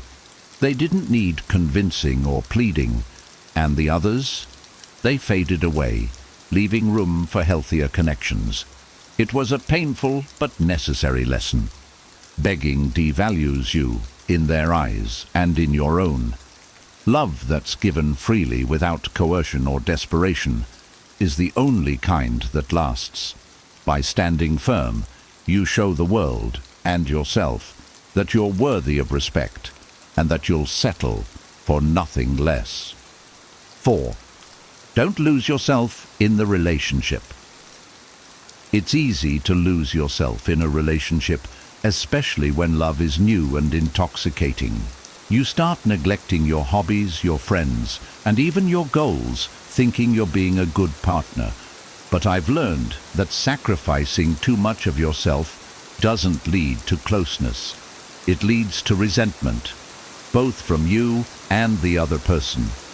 A Stoic man knows that self-mastery is essential. Marcus Aurelius said, "The soul becomes dyed with the color of its thoughts." If you're constantly focused on someone else's needs at the expense of your own, you lose your sense of individuality and purpose. And without that, what do you truly have to offer? I once put all my energy into making a relationship work, believing that if I just gave enough, everything would be perfect. But in doing so, I stopped pursuing my own interests. Over time, I realized I wasn't just losing myself, I was becoming less attractive to my partner. When I finally started reclaiming my time, passions, and goals, the dynamic shifted. I was no longer dependent on the relationship for my sense of identity, and that made all the difference. The strongest relationships are built on mutual respect and individuality. Keep your foundation intact, or you'll have nothing solid to stand on when the storms come. 5. Avoid overreacting or acting out of jealousy. Jealousy is a powerful emotion, and if left unchecked, it can destroy even the strongest relationships. I've felt it sting, the burning need to control, to know, to question. But here's the thing. Jealousy isn't about the other person. It's about your own insecurity and fear. Epictetus taught, if you want to improve, be content to be thought foolish and stupid. What he meant is that you need to accept what you cannot control and focus on mastering your own reactions. Jealousy often arises from imagining scenarios that may not even be real. It's irrational and counterproductive. When I learned to pause and reflect before reacting, everything changed.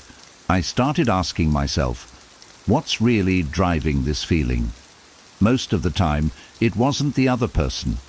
It was my own unresolved fears. By addressing those fears within myself, I became less reactive and more grounded. Jealousy isn't a sign of love. It's a sign of insecurity. A Stoic man works on building his own confidence and self-respect rather than trying to control someone else's behavior. That's where true strength lies. 6. Don't expect her to complete you. I used to believe in the idea of finding my other half. It's a romantic notion, isn't it? The idea that someone out there will fill all the gaps in your life and make you whole. But the truth is, expecting another person to complete you places an unfair burden on them and sets you up for disappointment. I've learned, painfully at times, that completeness isn't something you find in another. It's something you cultivate within yourself. The Stoics teach us to be self-sufficient. Epictetus said, "Freedom is the only worthy goal in life. It is won by disregarding things that lie beyond our control. Relying on someone else to complete you is the opposite of freedom. It binds you to their actions, moods, and flaws." I remember being in a relationship where I pinned all my hopes on the other person. When they were happy, I felt great. When they were upset, my world crumbled. I wasn't living my own life. I was living in reaction to theirs. That kind of dependency isn't love. It's a form of self-neglect. Completeness comes from building a life you're proud of, one filled with purpose, growth, and self-respect. When you do that, you enter relationships not as someone seeking to be fixed, but as someone ready to share your strength. And that's the foundation for a partnership that truly thrives. 7. Avoid gossiping or speaking ill of her. There's a destructive power in gossip, and I've seen it firsthand. When you vent about your partner to others, it might feel cathartic in the moment, but it plants seeds of mistrust and resentment, both in you and in the person you're confiding in. Seneca said, "It is a great thing to know the season for speech and the season for silence." This wisdom applies doubly in relationships. Speaking ill of someone you care about not only damages their reputation, but also undermines your own integrity. I once confided in a friend about a disagreement with my partner. My words were harsh, exaggerated, and frankly unfair. It felt good to vent, but later I realized I had tainted my friend's view of her. And for what? A fleeting sense of relief. It wasn't worth it. Since then, I've made a conscious effort to address issues directly with the person involved. It's not always easy, but it's the only way to maintain respect and honesty in a relationship. Gossiping might feel like a release, but it's a trap. The Stoic path is to speak with intention and kindness, or not at all. 8. Don't ignore red flags. I've ignored red flags before, convincing myself that things would get better or that I could fix them. It's a mistake I won't make again. The Stoics teach us to see things as they truly are, not as we wish them to be. Marcus Aurelius advised, "If someone can prove me wrong and show me my mistake, I will gladly change.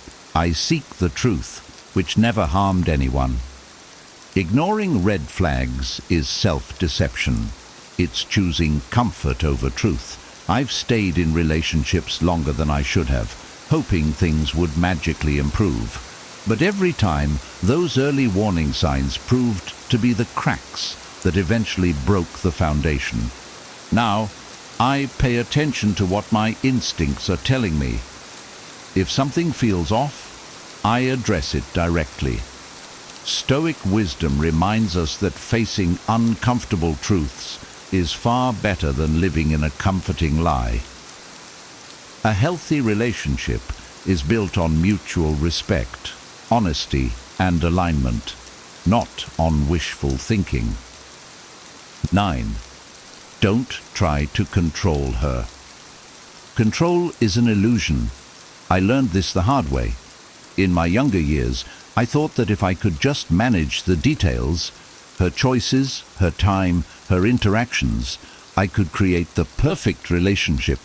But all I did was create tension and drive a wedge between us. Epictetus reminds us, some things are up to us and some things are not. A person's thoughts, feelings, and actions are theirs alone. Trying to control them is a violation of their autonomy and an act of fear, not love. When I let go of this need for control, I discovered something unexpected: freedom, not just for her, but for me. By focusing on what I could control, my own thoughts and actions, I became a better partner. I wasn't fixated on micromanaging her life. I was building my own. A relationship thrives on trust and mutual respect. Trying to control someone isn't love, it's insecurity in disguise. The Stoic path is to focus on yourself and trust the process. 10. Avoid complaining about your circumstances. I used to complain about everything: how unfair life was, how misunderstood I felt, how difficult relationships could be. But the Stoics have no patience for complaining. Marcus Aurelius said, "You have power over your mind, not outside events. Realize this, and you will find strength." Complaining changes nothing. It only amplifies your frustration and weakens your resolve. I realized that every minute spent complaining was a minute I could have used to take action or change my perspective. When I stopped whining and started reflecting, I found solutions where I once saw only problems. Now, instead of complaining, I ask myself, what can I do about this? If the answer is nothing, I let it go. If the answer is something, I act. This shift has transformed my relationships and my life. Complaining is easy, but growth requires effort. The Stoic way is to channel your energy into what you can change and accept what you cannot. And there you have it. 10 things men should never do with women if they want to build authentic, meaningful relationships while staying true to themselves. Each of these principles, rooted in Stoic wisdom, is not just about improving your relationships, but also about growing into a stronger, more grounded version of yourself. Remember, relationships thrive when built on mutual respect, clear boundaries, and unwavering integrity. By avoiding these common mistakes, you're not only setting a higher standard for yourself, but also for the relationships you choose to nurture. If this video resonated with you, don't forget to like and subscribe for more insights like this. Your support helps us reach more people who, just like you, are striving for growth and wisdom in their lives. I'd love to hear your thoughts. What stood out to you the most? Are there any lessons you've learned in your own relationships that you'd like to share? Drop your comments below, and let's keep the conversation going. Your takeaways might inspire someone else. Thank you for watching, and I'll see you in the next video. Stay wise. 10 terrible signs. You're ignoring your own needs and how to deal with this problem. Do you often feel drained, unfulfilled, or like something is missing in your life? You may be ignoring your own needs, a quiet habit that can lead to significant emotional, physical, and mental burnout. It's easy to fall into this pattern, especially when life's demands pull you in different directions. But neglecting yourself comes at a cost, and that cost often shows up as exhaustion, resentment, or a loss of joy. Ignoring your needs doesn't always happen deliberately. It's subtle. You tell yourself, "I'll rest after this one last task," or "It's fine, I can handle it." Before long, these small choices add up, and you find yourself disconnected from what truly matters to you. Stoicism teaches us to focus on what we can control, our choices, actions, and well-being. Marcus Aurelius reminds us, "You have power over your mind, not outside events. Realize this, and you will find strength." By neglecting your needs, you surrender this power, letting external pressures dictate your life. This video isn't about self-indulgence, it's about self-respect. Taking care of yourself isn't selfish, it's essential. As Seneca said, "A man is as unhappy as he has convinced himself he is." Recognizing the signs of neglect and reclaiming your sense of self can lead to a more balanced, fulfilling life. In the next sections, we'll explore 10 terrible signs that you might be ignoring your own needs and how to address them. With each point, we'll draw on Stoic wisdom to guide you toward a life of harmony and self-awareness. Let's dive in with the calm and clarity the Stoics cherished, ready to face the truth with courage and wisdom. 1. Constantly prioritizing others over yourself. Do you find yourself always putting others' needs ahead of your own? Whether it's family, friends, or co-workers, you might be giving so much that you leave little time or energy for yourself. This behavior often stems from a desire to help or avoid disappointing others, but over time, it can drain you emotionally and physically. Imagine this: a colleague asks for help on a project, and you say yes, even though your own workload is already overwhelming. Or a friend constantly calls on you for support, yet you rarely share your own struggles. While generosity is virtuous, an unbalanced approach leaves you depleted and unfulfilled. Stoicism emphasizes the importance of balance and self-control. Marcus Aurelius wrote, "Waste no more time arguing about what a good man should be. Be one." Being good includes honoring your own limits. If you give endlessly to others at the expense of your well-being, you risk becoming resentful and ineffective in your relationships. The key is to prioritize without guilt. Ask yourself, am I saying yes out of obligation or because I truly want to help? Recognize that you cannot pour from an empty cup. Set boundaries by politely declining when necessary. "I'd love to help, but I need to focus on my own responsibilities right now." By respecting your needs, you ensure that the energy you give to others comes from a place of abundance, not depletion. A wise person understands that tending to their well-being is not selfish. It's the foundation for meaningful and balanced relationships. Prioritize yourself as part of your commitment to living a virtuous, harmonious life. 2. Feeling drained without knowing why. Do you wake up tired or go through your day feeling drained, yet you can't pinpoint why? This exhaustion often stems from neglecting your own needs. When you constantly give your time, energy, and attention to others without replenishing yourself, your body and mind start to protest.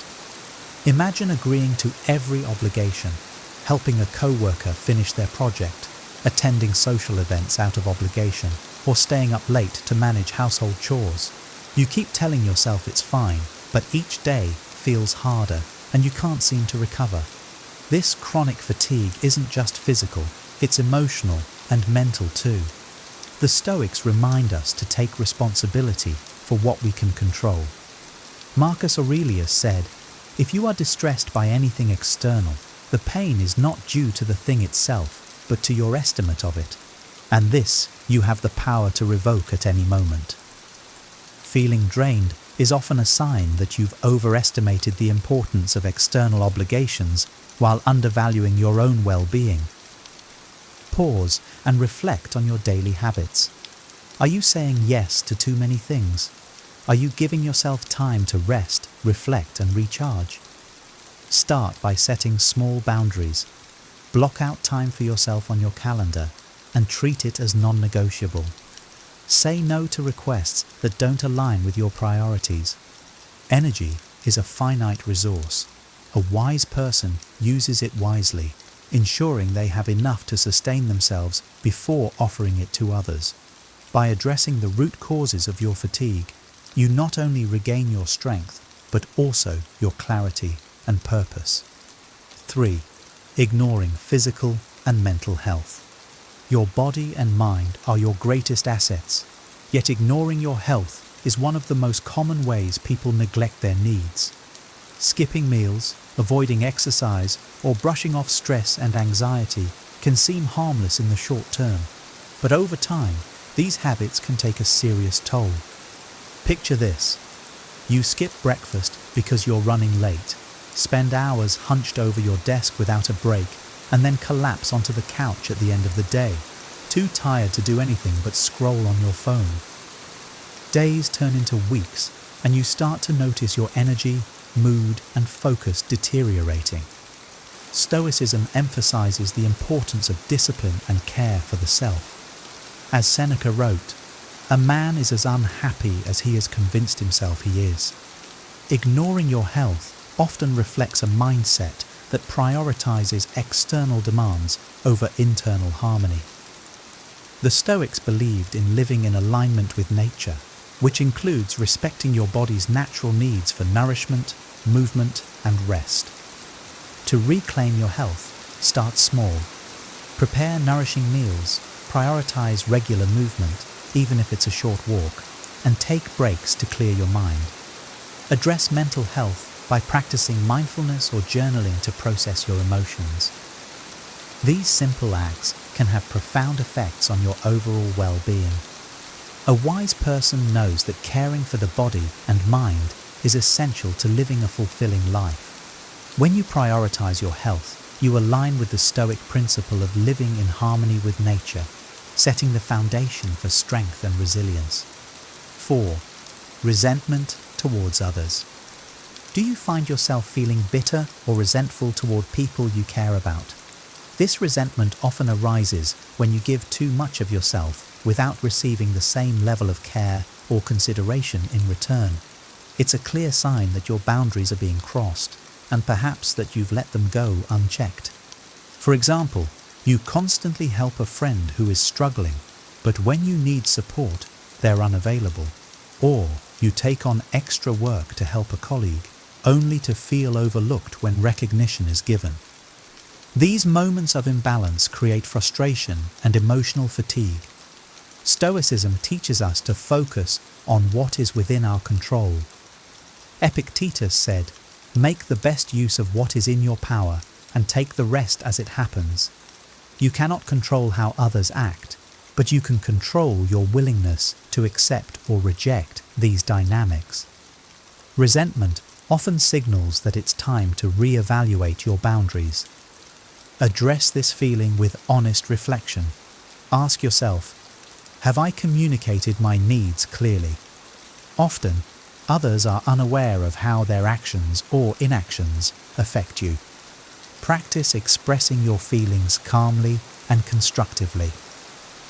I've noticed that I've been giving a lot of support lately, and I could use some in return.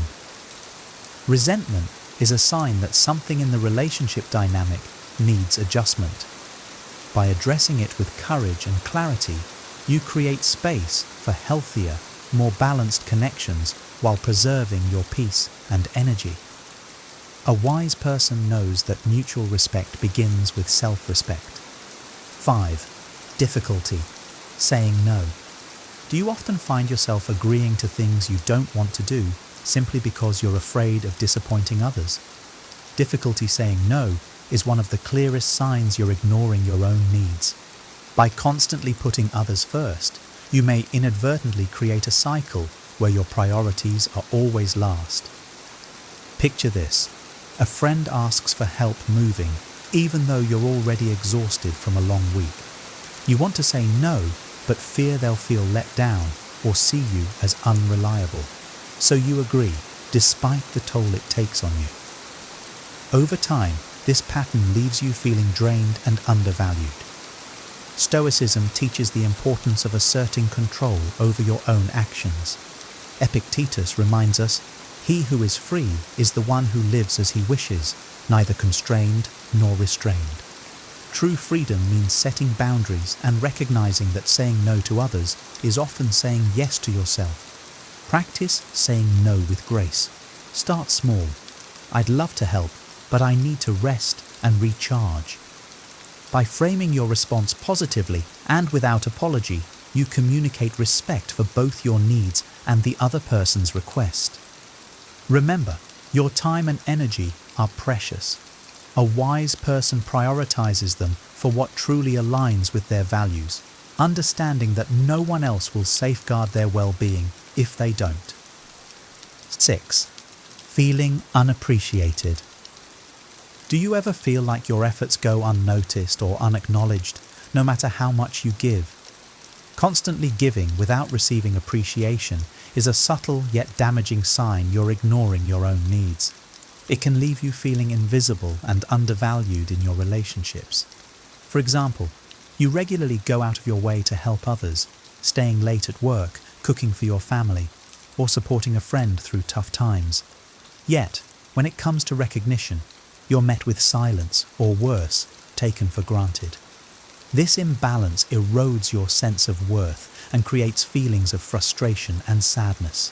Stoicism emphasizes that true contentment must come from within, not from external validation. As Marcus Aurelius wrote, "Receive without pride, let go without attachment." While appreciation from others is gratifying, it should not be the sole measure of your value. If you're feeling unappreciated, start by expressing your feelings openly but calmly. "I've been doing a lot lately, and it would mean a lot to hear a simple thank you." At the same time, reflect on whether you're overextending yourself in areas where recognition is unlikely. Redirect your energy to relationships and activities that offer mutual respect and value. A wise person knows their worth and ensures that their efforts are balanced by respect and appreciation. By addressing this imbalance, you nurture healthier dynamics and protect your sense of self. 7. Loss of passion or joy. When was the last time you felt excited or joyful about something? If you've lost interest in activities that once brought you happiness, it may be a sign that you're neglecting your own needs. Overcommitting to responsibilities often leaves no room for the things that ignite your passion and feed your soul. Think of the hobbies or activities you once loved: painting, hiking, reading, or spending time with friends. Now, these pursuits feel like distant memories because your time is consumed by obligations. Even when you have a free moment, you might feel too tired or disconnected to engage in what you love. Stoicism teaches us to align our actions with our values. Seneca said, "True happiness is to enjoy the present without anxious dependence upon the future." When you lose touch with what brings you joy, you lose a part of yourself. Rekindle your passions by intentionally carving out time for them. Start small. Spend 15 minutes doing something that used to excite you. Protect this time as you would a commitment to someone else. Gradually, you'll reconnect with the things that make life meaningful. Joy and passion are essential for a fulfilling life. A wise person recognizes that tending to their inner fire isn't a luxury. It's a necessity for living with purpose and harmony. 8. Difficulty expressing your needs. Do you often hesitate to ask for what you need, fearing you'll seem selfish or burdensome? Struggling to express your needs is a clear sign you're neglecting yourself. It leaves you feeling unsupported and reinforces the idea that your feelings and desires are less important than others. Imagine needing a break after a long day, but staying silent while your partner or family continues to demand your attention. Or perhaps you're overwhelmed at work, but avoid telling your manager because you don't want to appear incapable. These small moments of silence accumulate, leading to frustration and burnout. Stoicism teaches us the importance of self-respect and clear communication. Marcus Aurelius wrote, "Don't be overheard complaining. We are masters of enduring." But enduring doesn't mean suffering in silence. It means calmly and wisely asserting what is necessary for your well-being. Begin by identifying what you need, whether it's rest, help, or space, and practice articulating it simply. "I'm feeling overwhelmed and need some time to recharge." The act of asking for support isn't weakness. It's a strength that fosters understanding and balance in relationships. A wise person understands that their needs are just as valid as anyone else's.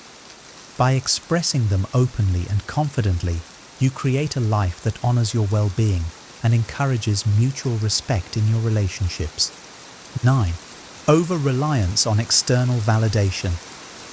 Do you find yourself seeking approval from others rather than trusting your own judgment? Depending on external validation is a subtle way of ignoring your needs because it prioritizes others' opinions over your own inner compass. Picture this: you achieve something significant but don't feel satisfied until others acknowledge it. Or you constantly adjust your choices to match what others expect, even if it conflicts with your true desires. This reliance on external approval can make you feel unsteady and disconnected from your authentic self. Epictetus taught that true contentment comes from within. Seek not the good in external things, seek it in yourselves. When you rely on validation from others, you give away the power to determine your own happiness and worth. Start by practicing self-affirmation. Before seeking approval from others, ask yourself, am I proud of this decision? Does it align with my values? Over time, cultivate the confidence to stand by your choices without needing outside reassurance. A wise person measures their worth by their own principles, not the fleeting opinions of others. By trusting yourself, you strengthen your foundation and free yourself from the constant need for external validation. 10. Feeling disconnected from yourself. Do you ever feel like you've lost touch with who you are? When life becomes a series of obligations and external demands, it's easy to forget what makes you feel fulfilled, joyful, or at peace. This disconnection from yourself is often the result of prolonged neglect of your needs. Imagine struggling to answer a simple question: what makes you happy? You've spent so much time meeting others' expectations that your own desires feel unfamiliar. You might notice a vague sense of emptiness or a longing for something undefined. Stoicism emphasizes self-awareness as a cornerstone of a meaningful life. Seneca said, "No man is more unhappy than he who never faces adversity, for he is not permitted to prove himself." Adversity in this sense includes the inner challenges of self-discovery. Facing these truths, though uncomfortable, is necessary to reconnect with your essence. Reclaim your connection to yourself by creating space for introspection. Spend time alone, journal your thoughts, or meditate to explore what truly matters to you. Ask questions like, what brings me joy? And what do I want from life? These moments of reflection help you rediscover your inner compass. A wise person nurtures their relationship with themselves, understanding that self-connection is the foundation for a purposeful and fulfilling life. By listening to your inner voice, you realign with what truly matters and take the first step toward living authentically. Solutions: how to start meeting your needs. Ignoring your own needs can feel like a deeply ingrained habit, but it's never too late to reclaim your well-being. The Stoics teach us that self-mastery begins with awareness and deliberate action. Here are practical steps to help you prioritize your needs and create a more balanced, fulfilling life. 1. Practice self-awareness. The first step to change is recognizing the problem. Reflect on areas where you've been neglecting yourself. Ask, what do I truly need, and where have I been falling short? Journaling can be a powerful tool for uncovering patterns and reconnecting with your inner self. As Marcus Aurelius said, "Look within. Within is the fountain of good, and it will ever bubble up if thou wilt ever dig." 2. Set and maintain boundaries. Learn to say no without guilt. Recognize that by protecting your time and energy, you are honoring your own value. For example, if a request doesn't align with your priorities or capacity, respond with, "I can't commit to this right now, but I hope it works out for you." Boundaries are not selfish. They are essential for self-respect and sustainable relationships. 3. Schedule time for yourself. Treat self-care as a priority, not an afterthought. Block out time for rest, hobbies, or simple pleasures, and guard it as you would an important meeting. For instance, dedicate a morning each week to an activity that recharges you, like reading, walking, or meditating. This practice reinforces the Stoic ideal of living in harmony with nature and your inner self. 4. Communicate your needs. Expressing your needs isn't selfish, it's an act of self-respect. Practice clear, direct communication. "I'm feeling overwhelmed and need a moment to regroup." This clarity not only helps others understand you, but also strengthens your confidence in prioritizing yourself. 5. Reconnect with your passions. Rediscover the activities and pursuits that bring you joy.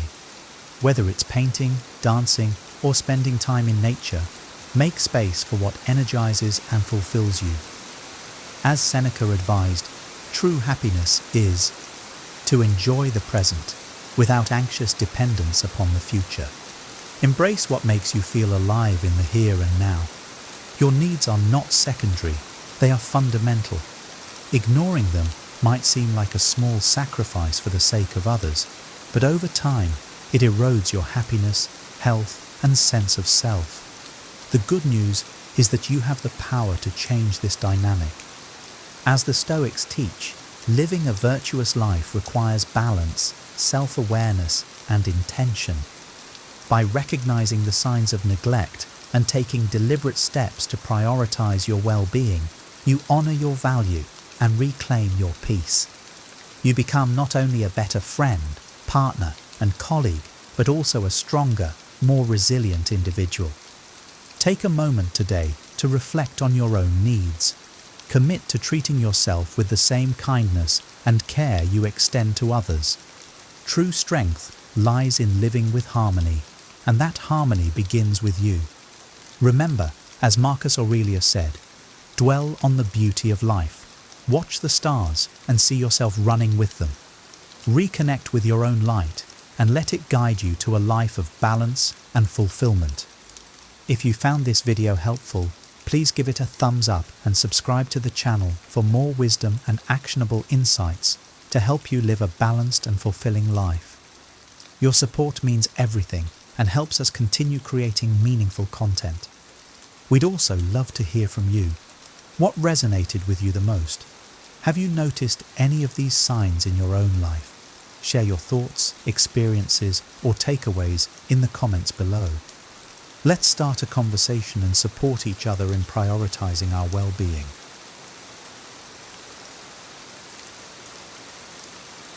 In the pursuit of personal growth, we often focus on adding new habits and skills, but eliminating elements that no longer serve us is equally important. This video explores 20 suggestions for things to quietly eliminate from your life to enable significant personal growth. These suggestions encompass various areas, from maintaining discretion in personal matters to shifting focus inward, promoting positivity, and embracing change. Throughout this video, We will delve into each suggestion, exploring their importance and offering practical strategies for implementation. We will examine how maintaining privacy, shifting focus inward, pursuing authentic growth, promoting positivity and embracing change can lead to a more purposeful and fulfilling life. The journey of personal growth is ongoing and requires continuous self-reflection and improvement.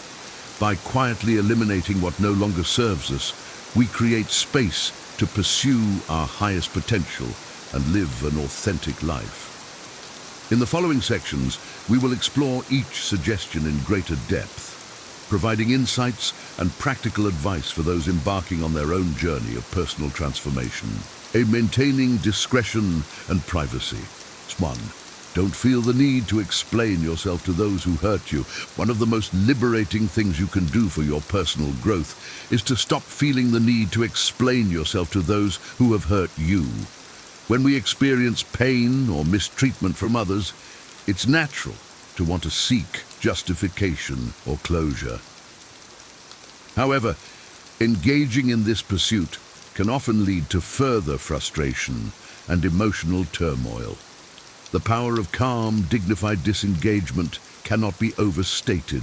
By choosing to move on without seeking explanations or apologies, you reclaim your energy and focus, redirecting it towards your own healing and growth. This doesn't mean that you ignore or suppress your feelings. Rather, it means processing them internally and with trusted support systems, rather than exposing yourself to further hurt.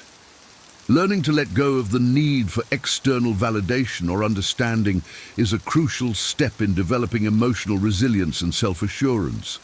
It allows you to prioritize your own well-being and make decisions based on your values and goals, rather than being swayed by the opinions or actions of others. 2. Don't share intimate details about the end of friendships or relationships. In the age of social media and oversharing, it can be tempting to broadcast the details of our personal lives, especially when it comes to the end of significant friendships or relationships. However, maintaining privacy and discretion during these times is essential for our emotional well-being and personal growth. The value of private reflection and introspection cannot be underestimated. When we process the end of a relationship privately, we give ourselves the space to feel our emotions fully, without the added pressure of external opinions or judgments. This allows us to gain clarity, learn from the experience, and move forward with greater self-awareness and wisdom. Moreover, sharing intimate details about the end of a relationship can often lead to further complications and emotional entanglements. It can create a cycle of gossip, speculation, and take sides, which can be damaging to all parties involved. By choosing to keep these matters private, you demonstrate respect for yourself and others and create a safe space for healing and growth. 3. Control displays of anger and frustration in front of others. Anger and frustration are natural human emotions, but when expressed in uncontrolled ways, they can have serious consequences for our personal and professional relationships. Learning to manage these emotions and control our displays of anger in front of others is a crucial aspect of personal growth and emotional intelligence. The impact of emotional outbursts on our relationships cannot be overstated. When we lash out at others or express our frustration in aggressive ways, we risk damaging trust, respect, and rapport. This can lead to a breakdown in communication, collaboration, and even opportunities for growth and advancement. Instead of allowing anger to control our actions, it's important to develop strategies for redirecting that emotional energy in more productive ways. This might involve taking a few deep breaths, stepping away from the situation to regain composure, or finding healthy outlets for expressing our feelings, such as exercise, journaling, or creative pursuits. By learning to control our displays of anger and frustration, we demonstrate emotional maturity, professionalism, and the ability to handle challenging situations with grace and diplomacy. This not only benefits our relationships, but also our own mental and emotional well-being. 4. Avoid sharing negative judgments about others. In our daily interactions, it can be all too easy to slip into the habit of sharing negative judgments about others. Whether it's gossiping about a coworker, criticizing a friend's choices, or making snide comments about a public figure, these negative judgments can have a detrimental impact on our personal growth and relationships. The importance of diplomacy and tact in social interactions cannot be overstated. When we express negative opinions about others, we risk creating an atmosphere of hostility, mistrust, and division. This can lead to damaged relationships, lost opportunities, and a general sense of negativity that permeates our lives. On the other hand, when we choose to rise above negativity and maintain a positive outlook, we create a more supportive and uplifting environment for ourselves and those around us. This doesn't mean that we ignore or condone bad behavior, but rather that we approach these situations with empathy, understanding, and a focus on finding solutions rather than placing blame.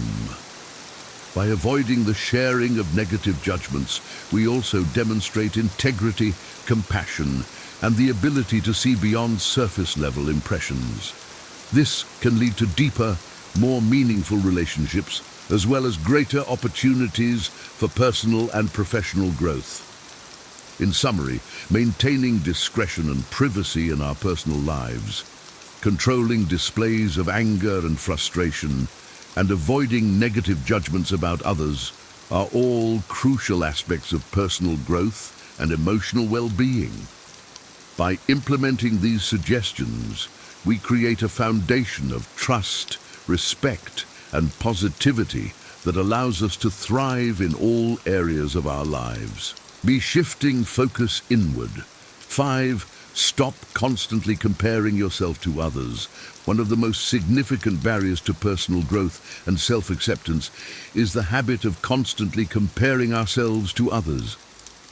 In our modern society, where social media and advertising bombard us with idealized images of success, beauty, and happiness, it's easy to fall into the trap of measuring our worth against external standards. The dangers of comparison are well documented. When we focus on how we stack up against others, we often neglect our own unique strengths, talents, and values. This can lead to feelings of inadequacy, low self-esteem, and even depression. Moreover, comparing ourselves to others is often an unfair and unrealistic practice, as we rarely have a complete picture of someone else's life or struggles. To overcome this habit, it's crucial to shift our focus inward and prioritize our own journey and growth. This means setting goals and standards that are authentic to our own desires and values, rather than based on the expectations or achievements of others. It means celebrating our own progress and accomplishments, no matter how small, and practicing self-compassion when we face setbacks or challenges. By learning to focus on our own path, we cultivate a sense of intrinsic motivation and purpose. We become more attuned to our own needs, desires, and passions, and less swayed by external validation or approval. This in turn leads to greater self-awareness, resilience, and the ability to navigate life's challenges with confidence and grace. 6. Limit time on social media. In today's digital age, social media has become an integral part of our daily lives. While these platforms can provide valuable opportunities for connection, learning, and self-expression, excessive use can also have negative effects on our mental health and personal growth. One of the main dangers of social media is its tendency to promote unrealistic comparisons and idealized versions of reality. When we spend too much time scrolling through curated feeds of perfect bodies, lavish lifestyles, and seemingly effortless success, we can easily fall into the trap of feeling inadequate or dissatisfied with our own lives. Moreover, excessive social media use can lead to a host of other mental health concerns, such as anxiety, depression, and addiction. It can also interfere with our ability to be present and engaged in our real-life relationships and experiences, leading to a sense of disconnection and isolation. To mitigate these negative effects, it's important to develop strategies for using social media purposefully and mindfully. This might involve setting clear boundaries around when and how often we check our feeds, unfollowing accounts that consistently trigger negative emotions, and being intentional about the content we consume and share.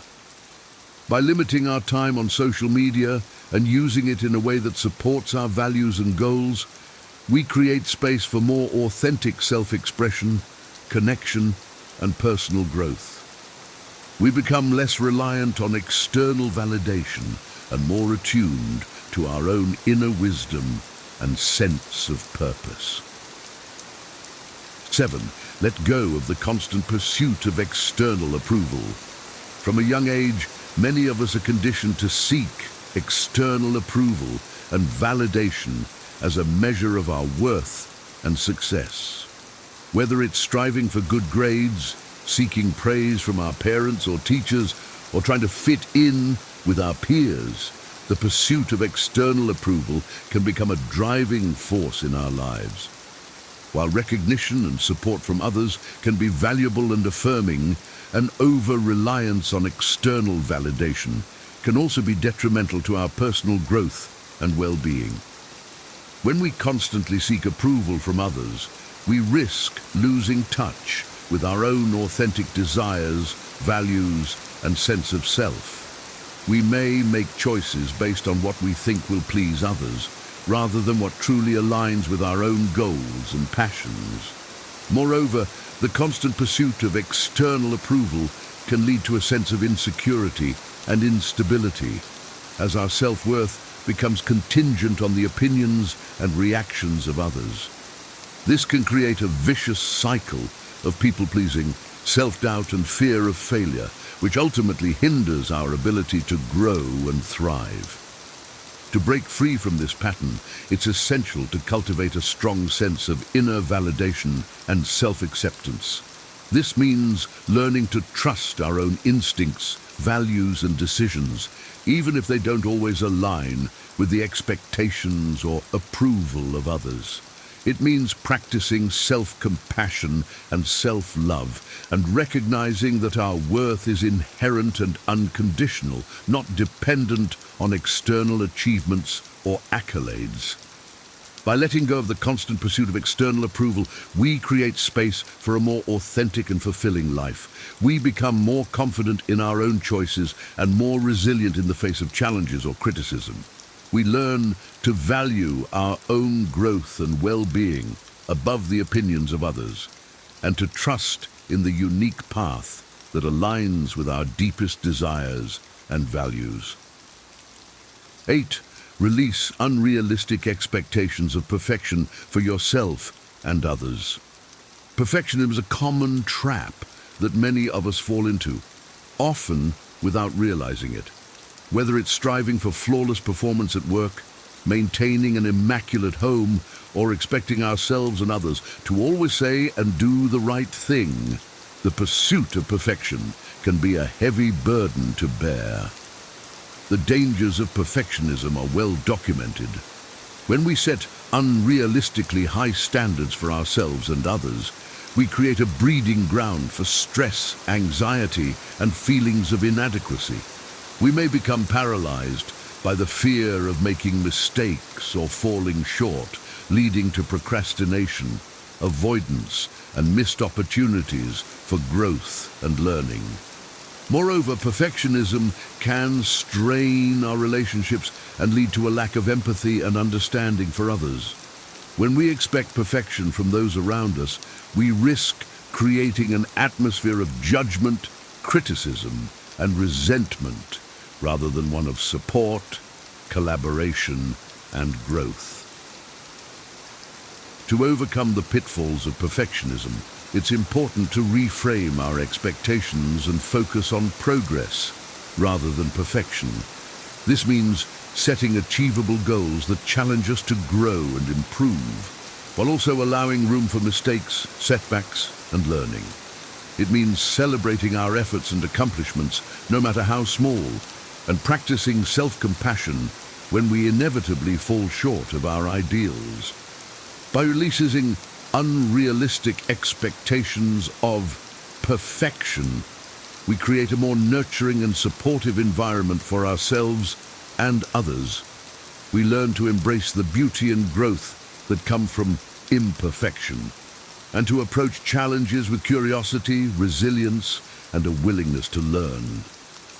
We become more accepting of ourselves and others, and more attuned to the process of growth and development, rather than fixating on a narrow definition of success. In summary, shifting our focus inward by stopping constant comparisons, limiting social media use, letting go of the pursuit of external approval, and releasing unrealistic expectations of perfection are all crucial aspects of personal growth and well-being. By implementing these suggestions, we create a foundation of self-awareness, self-acceptance, and inner strength that allows us to navigate life's challenges with greater ease and fulfillment. See pursuing personal growth authentically. 9. Abandon unnecessary goals that don't align with your true path. In the pursuit of personal growth, it's easy to become sidetracked by goals and aspirations that don't truly align with our authentic selves. These may be goals that we've inherited from our families, society, or cultural expectations, rather than those that stem from our own deep desires and values. For example, someone may feel pressured to pursue a high-paying career in a field they don't genuinely enjoy, simply because it's what their parents or peers expect of them. Or someone may set a goal to achieve a certain body, type, or lifestyle, based on images they see in the media, rather than what feels healthy and authentic to them. The importance of identifying and pursuing our authentic passions cannot be overstated. When we set goals that are truly aligned with our values, strengths, and desires, we tap into a deep well of motivation, resilience, and fulfillment. We're more likely to persevere in the face of challenges and to find joy and meaning in the process of growth and achievement. To identify our authentic goals, it's important to cultivate a practice of self-reflection and introspection. This might involve journaling, meditation, or simply taking time to sit with ourselves and ask deep questions about what we truly want and value. It may also involve seeking out new experiences and perspectives that challenge our assumptions and broaden our horizons. As we gain clarity on our authentic path, it's equally important to proceed with discretion and avoid the influence of others' expectations.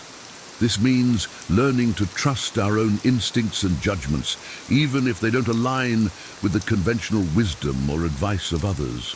It means being willing to take risks, to chart our own course, and to let go of goals or pursuits that no longer serve our deepest desires and values. For instance, someone may decide to leave a lucrative but unfulfilling career to pursue a passion for teaching or social work, even if it means taking a pay cut or facing disapproval from family or friends.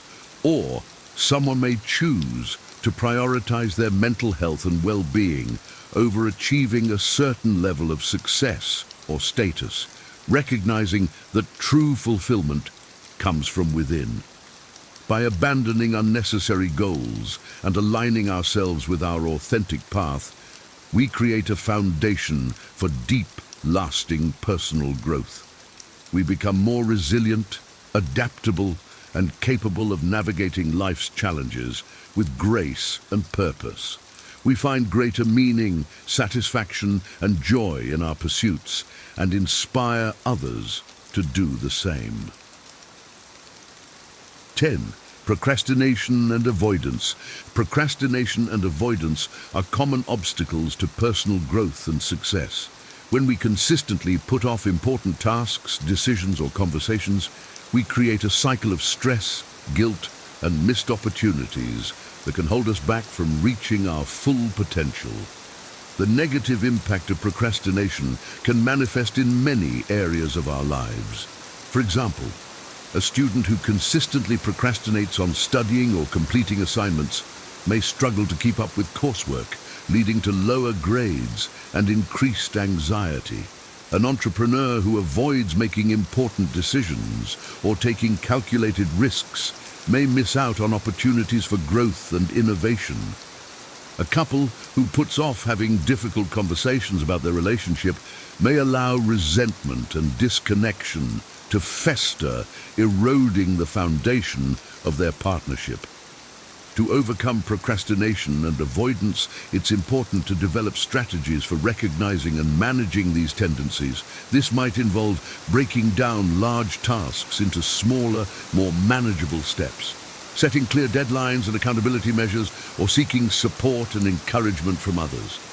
For instance, someone who struggles with procrastination on a large project at work might create a detailed timeline with specific milestones and check-ins, and enlist the help of a colleague or mentor to hold them accountable. Or someone who tends to avoid difficult conversations with loved ones might practice assertive communication techniques, such as using I statements and active listening, to build confidence and reduce anxiety around these interactions. It's also crucial to recognize that procrastination and avoidance often stem from deeper emotions, such as fear of failure, perfectionism, or low self-worth. By exploring and addressing these underlying issues, we can develop greater self-awareness and resilience in the face of challenges. For example, someone who procrastinates on pursuing a new career path out of fear of failure might work with a therapist or coach to build self-confidence and reframe their relationship with risk and uncertainty.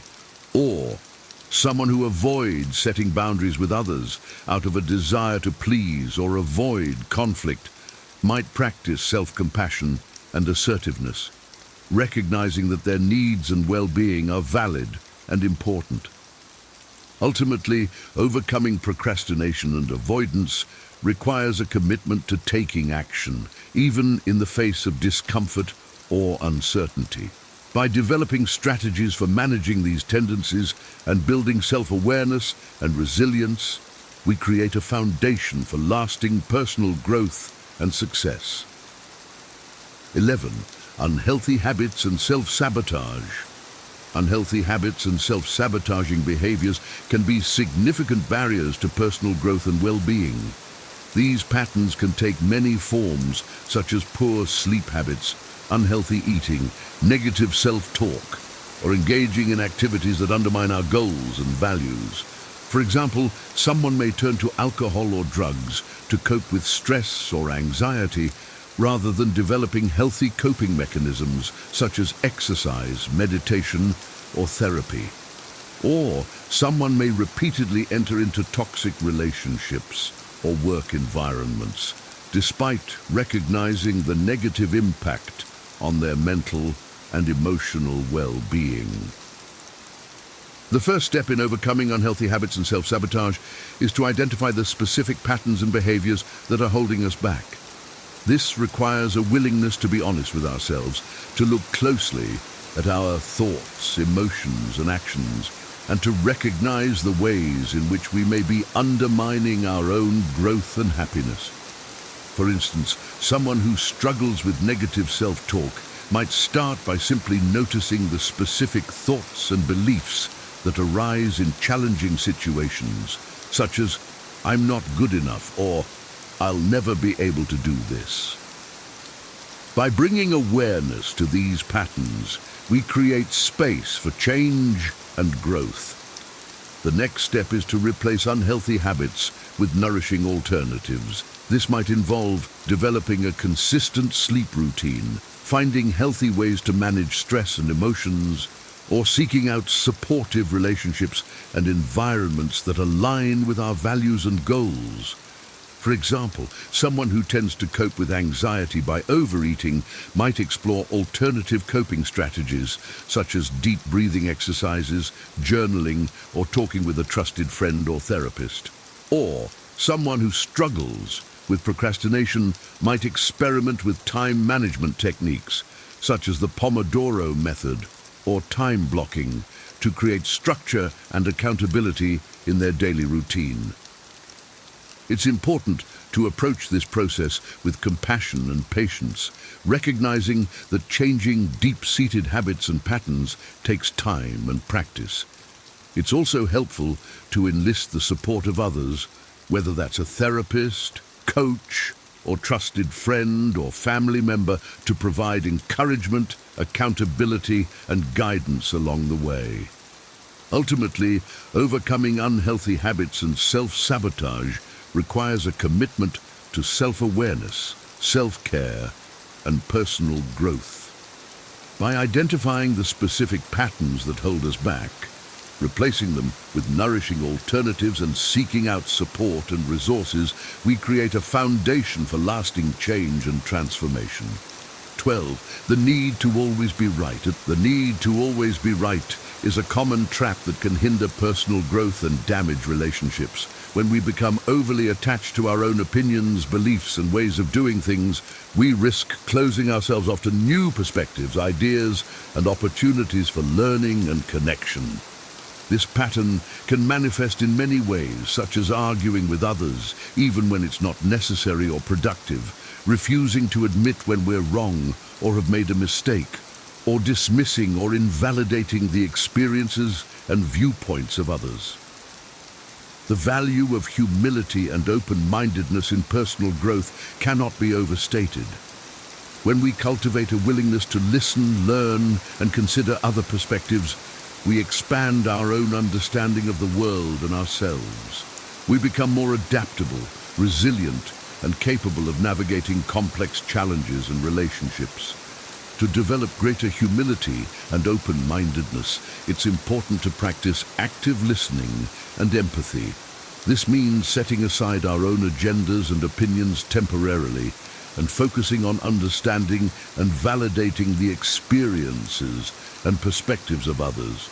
It means asking questions, seeking clarification, and being willing to change our minds or admit when we're wrong. For example, in a disagreement with a colleague or family member, instead of immediately defending our own position or trying to prove the other person wrong, we might ask open-ended questions to better understand their perspective, such as, "Can you tell me more about why you feel that way?" Or, "What experiences have led you to that conclusion?" By creating space for dialogue and understanding, we open up possibilities for growth, connection, and collaboration. It's also helpful to cultivate a growth mindset, recognizing that our own knowledge and understanding is always evolving and incomplete. This means embracing challenges, setbacks, and feedback as opportunities for learning and development, rather than threats to our ego or self-image. For instance, if we receive criticism or negative feedback on a project or idea, instead of becoming defensive or dismissive, we might approach it with curiosity and openness, asking ourselves questions like, "What can I learn from this perspective?" Or, "How can I use this feedback to improve and grow?" By reframing challenges as opportunities, we develop greater resilience, adaptability, and self-awareness. Ultimately, letting go of the need to always be right requires a deep commitment to personal growth and self-reflection. It means cultivating humility, empathy, and open-mindedness, and recognizing that our own perspectives and experiences are just one part of a vast and complex world.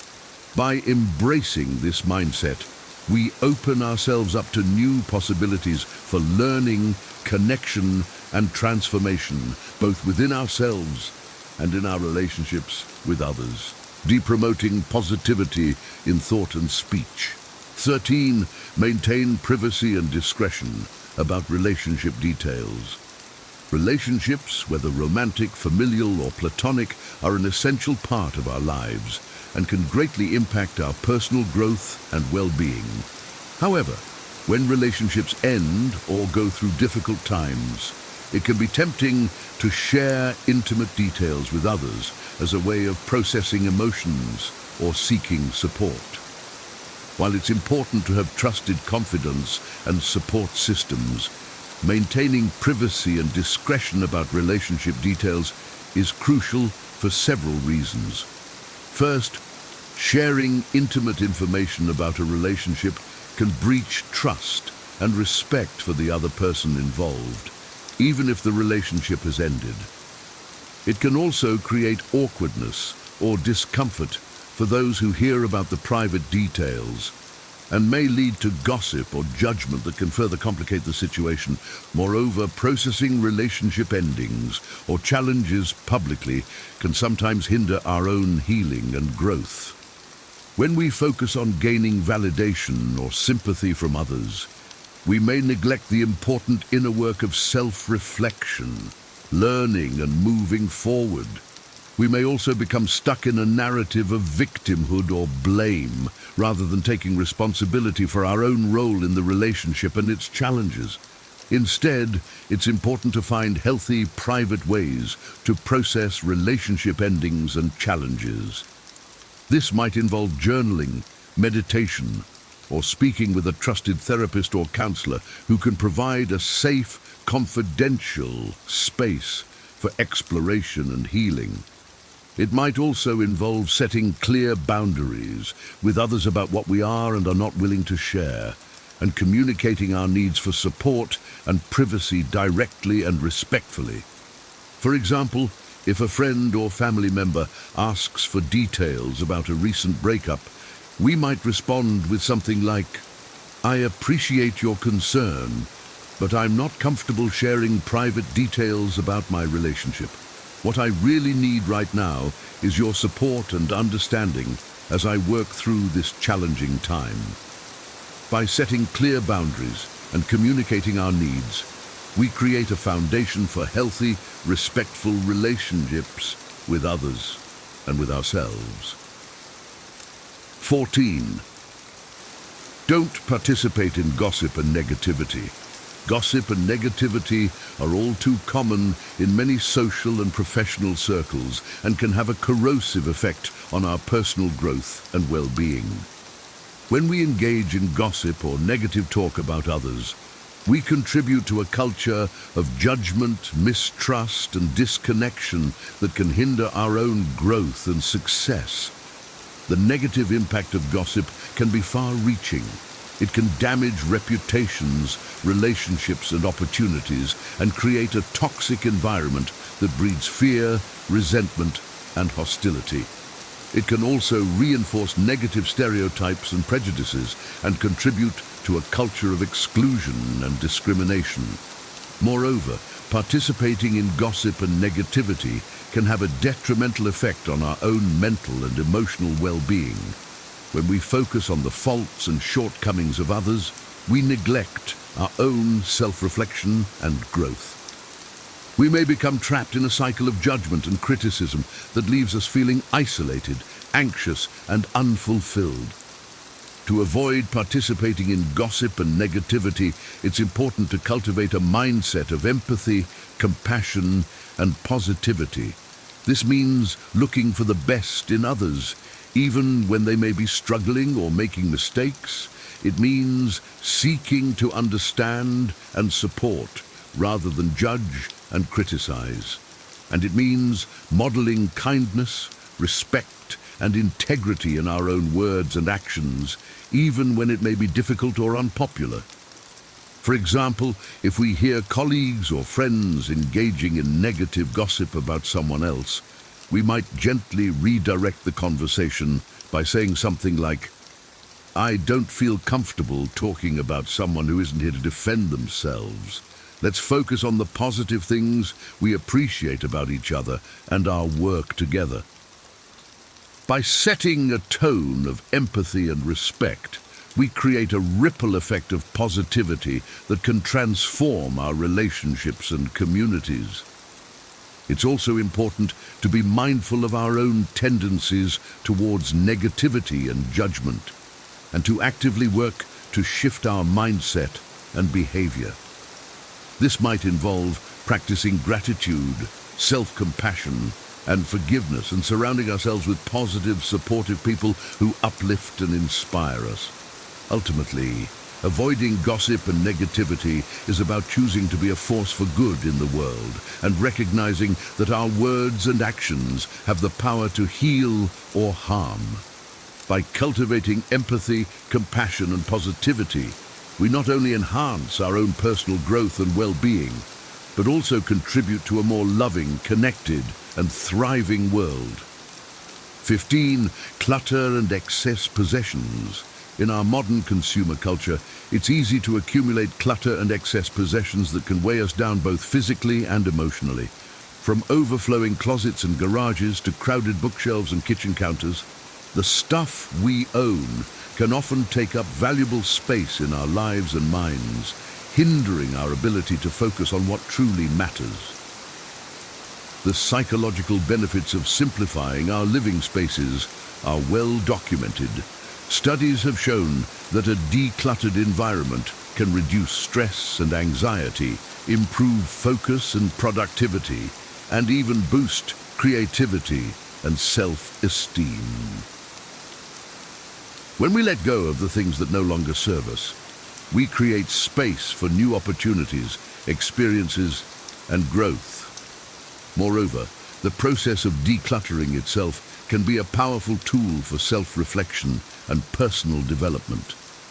As we sort through our possessions, we're forced to confront our own values, priorities, and emotional attachments.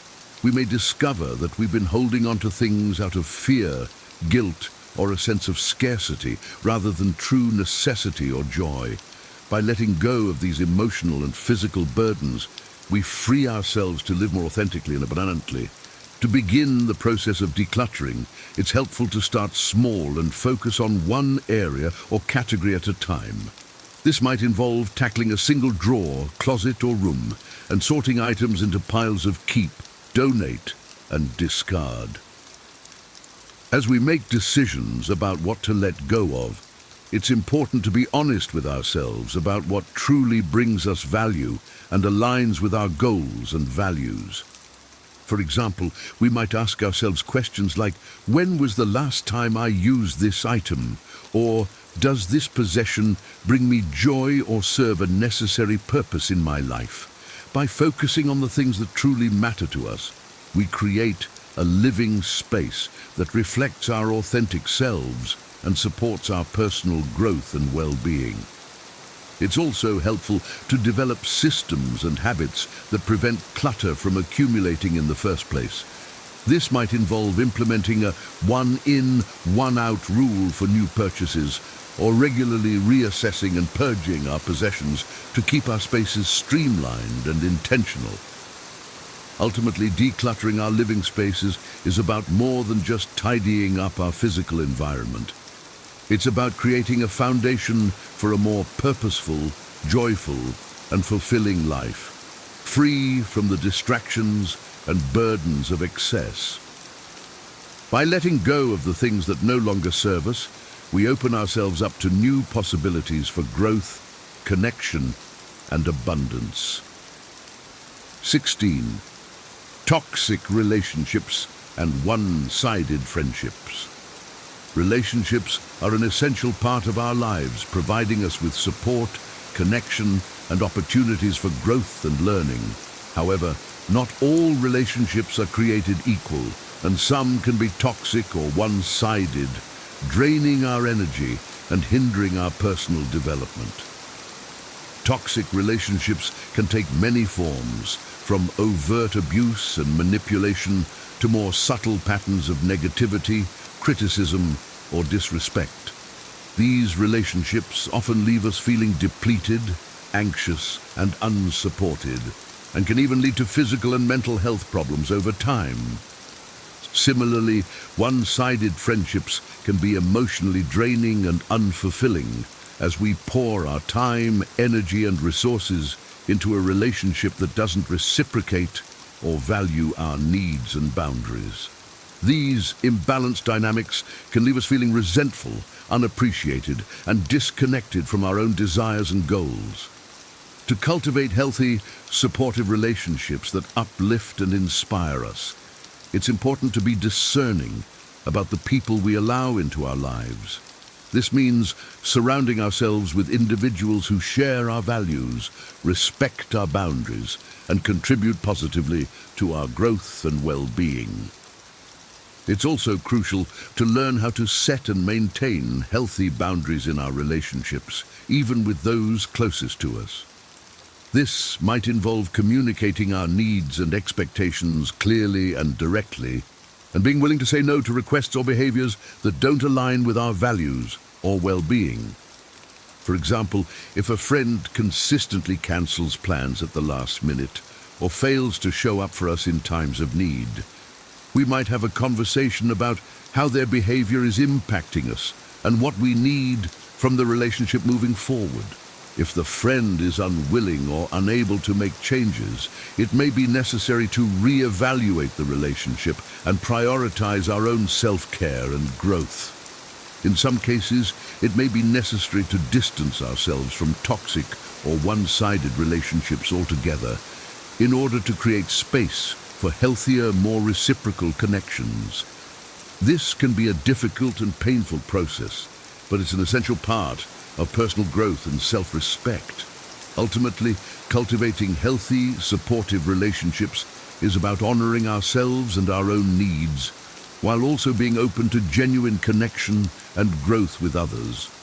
By surrounding ourselves with people who uplift and inspire us, setting clear boundaries, and being willing to let go of relationships that no longer serve us, we create a foundation for lasting personal and interpersonal fulfillment.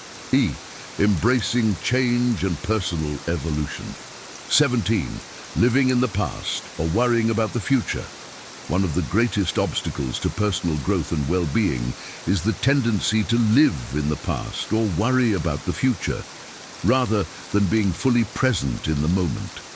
When we dwell on past regrets, mistakes, or traumas, we can become stuck in a cycle of shame, guilt, and self-doubt that prevents us from moving forward and embracing new opportunities. Similarly, when we constantly worry about future uncertainties or potential failures, we can become paralyzed by fear and anxiety, unable to take the risks and actions necessary for growth and success. The practice of mindfulness and present moment awareness is a powerful tool for overcoming these tendencies and cultivating a greater sense of peace, clarity, and purpose. By learning to focus our attention on the present moment, we can develop a deeper appreciation for the beauty and richness of life and a greater capacity for joy, gratitude, and connection. One key strategy for cultivating mindfulness is to develop a regular meditation or mindfulness practice. This might involve setting aside a few minutes each day to sit quietly and focus on the breath, or simply bringing a greater sense of awareness and presence to everyday activities like eating, walking, or conversations with others. Another important aspect of living in the present is learning to reframe our relationship with the past and future. While it's important to learn from our past experiences and plan for the future, we can do so in a way that is grounded in the present moment and aligned with our values and goals. For example, instead of dwelling on past mistakes or failures, we can choose to focus on the lessons and growth opportunities they provided and use them as a springboard for positive change in the present. Similarly, instead of worrying about future uncertainties, we can choose to focus on the actions and choices we can make in the present to create the future we desire. Ultimately, embracing the present moment is about cultivating a sense of trust and surrender, recognizing that life is always unfolding in ways that are beyond our control, but that we always have the power to choose our response and attitude in each moment. By practicing mindfulness and present moment awareness, we open ourselves up to the fullness and richness of life and develop a greater capacity for resilience, adaptability, and growth in the face of change and uncertainty. 18. Neglecting self-care and personal boundaries. In the pursuit of personal and professional success, it's easy to fall into the trap of neglecting our own self-care and personal boundaries. We may push ourselves to work longer hours, take on more responsibilities, or say yes to every request or invitation, all in the name of achievement and progress. However, over time, this constant striving and self-neglect can take a serious toll on our physical, mental, and emotional well-being, leading to burnout, stress, and even illness. To cultivate sustainable personal growth and success, it's essential to prioritize self-care and establish healthy personal boundaries. This means taking intentional time and space for activities that recharge and nourish us, such as exercise, hobbies, social connection, and rest. It also means learning to say no to requests or commitments that don't align with our values, goals, or capacity, and setting clear limits around our time, energy, and resources. One key strategy for prioritizing self-care is to schedule it into our daily or weekly routines, just as we would any other important meeting or appointment. This might involve blocking out time for a morning yoga practice, an evening walk in nature, or a weekly coffee date with a close friend. By treating self-care as a non-negotiable priority, we send a clear message to ourselves and others that our well-being matters and deserves attention and investment. Another important aspect of self-care is learning to listen to and honor our own needs and desires, even when they may conflict with the expectations or demands of others. This might involve setting boundaries around our work hours, declining social invitations that don't feel fulfilling, or communicating our needs and preferences clearly and assertively in relationships. For example, if we find ourselves consistently working late nights or weekends to meet deadlines or impress a boss, we might have a conversation with our supervisor about our workload and schedule and propose alternative solutions that allow for better work-life balance. Or, if we find ourselves frequently saying yes to social commitments out of a sense of obligation or fear of disappointing others, we might practice saying no more often and focus on cultivating relationships and activities that truly nourish and inspire us. Ultimately, prioritizing self-care and personal boundaries is about recognizing that our own well-being is the foundation for all other aspects of our lives, and that we cannot truly thrive or contribute to the world if we're running on empty. By making intentional choices to nourish and protect our physical, mental, and emotional health, we create a solid foundation for lasting personal growth, fulfillment, and success. 19. The pursuit of perfection. The pursuit of perfection is a common trap that can hinder personal growth and well-being. When we set unrealistic standards for ourselves or others, we create a constant sense of pressure and inadequacy that can lead to anxiety, procrastination, and even depression. We may become so focused on achieving a narrow ideal of success or beauty that we lose sight of the deeper values and experiences that give life meaning and joy. However, the truth is that perfection is an illusion, and that the beauty and growth of life often lie in the imperfections and challenges we face along the way. When we learn to embrace our own humanness and the messiness of the journey, we open ourselves up to a greater sense of self-acceptance, resilience, and creativity. One key strategy for overcoming perfectionism is to reframe our relationship with mistakes and failures. Instead of seeing them as evidence of our inadequacy or unworthiness, we can choose to view them as valuable opportunities for learning, growth, and innovation. We can cultivate a growth mindset that values effort, experimentation, and feedback, rather than a fixed mindset that sees our abilities and outcomes as predetermined or immutable.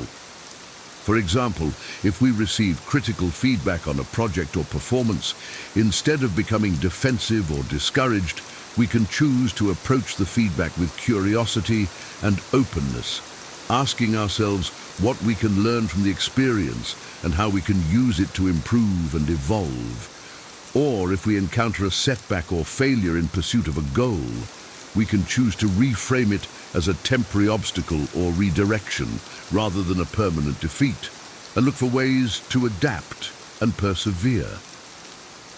Another important aspect of embracing imperfection is learning to celebrate the journey and process of growth, rather than just the end result or achievement. This means taking time to acknowledge and appreciate the small wins, insights, and joys along the way, and cultivating a sense of gratitude and presence in each moment. For example, if we are working towards a long-term fitness goal, instead of becoming fixated on the final outcome or number on the scale, we can choose to focus on the daily practices and experiences that make us feel strong, healthy, and alive, such as the endorphin rush after a great workout, the satisfaction of fueling our bodies with nourishing foods, or the camaraderie of a supportive fitness community. Ultimately, embracing imperfection is about recognizing that true growth and fulfillment come from the willingness to show up fully and authentically in each moment, with all of our flaws, struggles, and possibilities. By letting go of the impossible pursuit of perfection, we create space for a more rich, dynamic, and meaningful experience of life and self. 20. Fear of change and the unknown. Change and uncertainty are inevitable parts of life, but for many of us, they can also be sources of great fear and anxiety. We may cling to familiar routines, relationships, or beliefs, even when they no longer serve us, out of a desire for stability and control. We may avoid taking risks or trying new things out of a fear of failure, rejection, or the unknown. However, the truth is that change and uncertainty are also the very conditions that enable growth, creativity, and transformation. When we learn to embrace the discomfort and possibility of the unknown, we open ourselves up to new experiences, perspectives, and opportunities that can enrich and expand our lives in ways we never could have imagined. One key strategy for overcoming fear of change is to cultivate a mindset of curiosity and exploration. Instead of seeing change as a threat or disruption, we can choose to approach it with a sense of openness and wonder, asking ourselves what we can learn and discover from the experience. We can practice reframing uncertainty as an invitation to grow and evolve, rather than a reason to retreat or resist. For example, if we are considering a career change or relocation, instead of becoming paralyzed by the potential risks and unknowns, we can choose to focus on the potential benefits and opportunities, such as the chance to develop new skills, meet new people, or explore new places and cultures. We can do research, seek out mentors or advisors, and take small, calculated steps to test the waters and build our confidence and resilience. Another important aspect of embracing change is learning to trust in our own abilities and resources to adapt and thrive in new situations.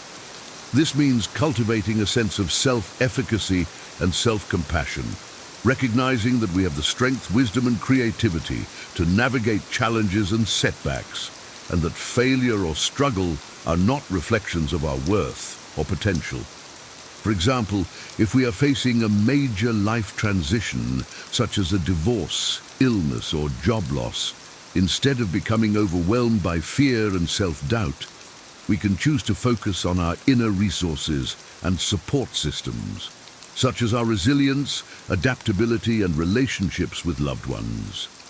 We can seek out counseling, coaching, or other forms of guidance and support, and take proactive steps to care for our physical, mental, and emotional well-being.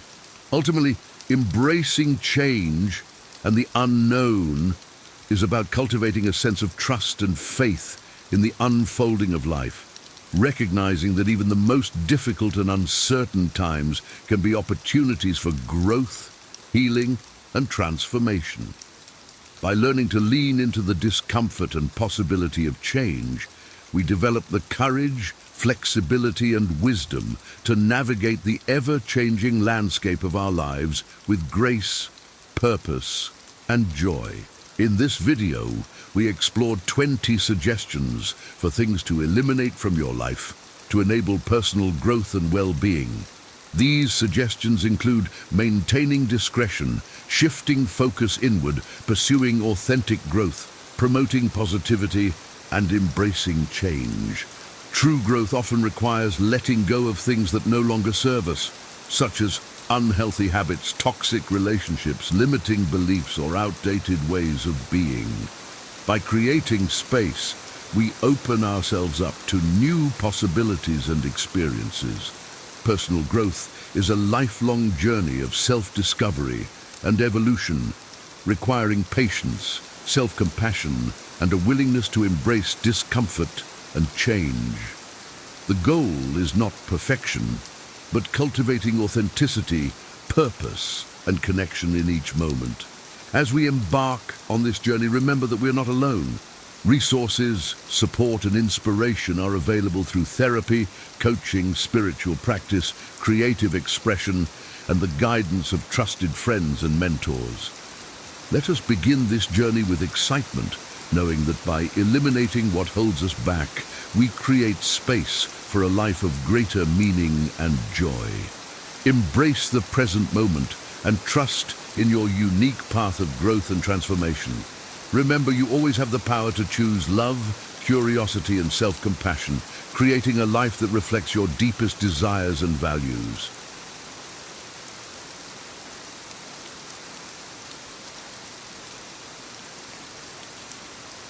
And celebrate surviving tough days.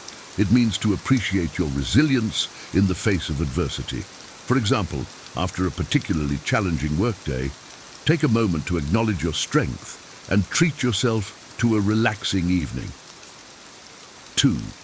Avoid permanent decisions based on emotions. It means to refrain from making life-altering choices when you're in an emotionally charged state. For instance, instead of quitting your job impulsively after a heated argument with a colleague, give yourself time to cool down and assess the situation objectively. 3. Kindness returns in multiples. It means that the compassion and generosity you show others will come back to you in greater measure. A real-life example is when you help a struggling co-worker with a project, and later they go out of their way to support you during a difficult time. 4. Embrace change. It's the only constant. It means to accept and adapt to life's ever-evolving nature. For example, if your company undergoes a merger, instead of resisting the new management structure, approach it with an open mind and look for opportunities for growth. 5. Learn from past pain. It means to use your experiences of hurt and disappointment as lessons for personal growth. For instance, if a past relationship ended due to trust issues, apply that knowledge to build stronger, more transparent connections in the future. 6. Be true to yourself, even if hated for it. It means to stay authentic and stand by your values, even in the face of criticism or disapproval. A real-life example is choosing to pursue a career in the arts despite family pressure to follow a more traditional path. 7. Invest in lifelong learning. It means to continually seek knowledge and skills throughout your life. For example, attending workshops, reading books, or taking online courses to stay updated in your field or explore new interests. Artistes de boutique, c'est ça, the titan de tudorsakersen som. 8. Bad company is worse than none. It means that being alone is preferable to surrounding yourself with negative or toxic people. An example is choosing to spend a weekend by yourself rather than going out with friends who constantly engage in gossip or destructive behaviors. 9. Time reveals true intentions. It means that people's genuine motives and character become apparent over time. For instance, a new acquaintance may seem charming at first, but as you interact with them more, you might discover that their actions don't align with their words. 10. Prioritize health and well-being. It means to make your physical, mental, and emotional health a top priority. Real-life applications include maintaining a balanced diet, exercising regularly, seeking therapy when needed, and setting boundaries to protect your peace of mind.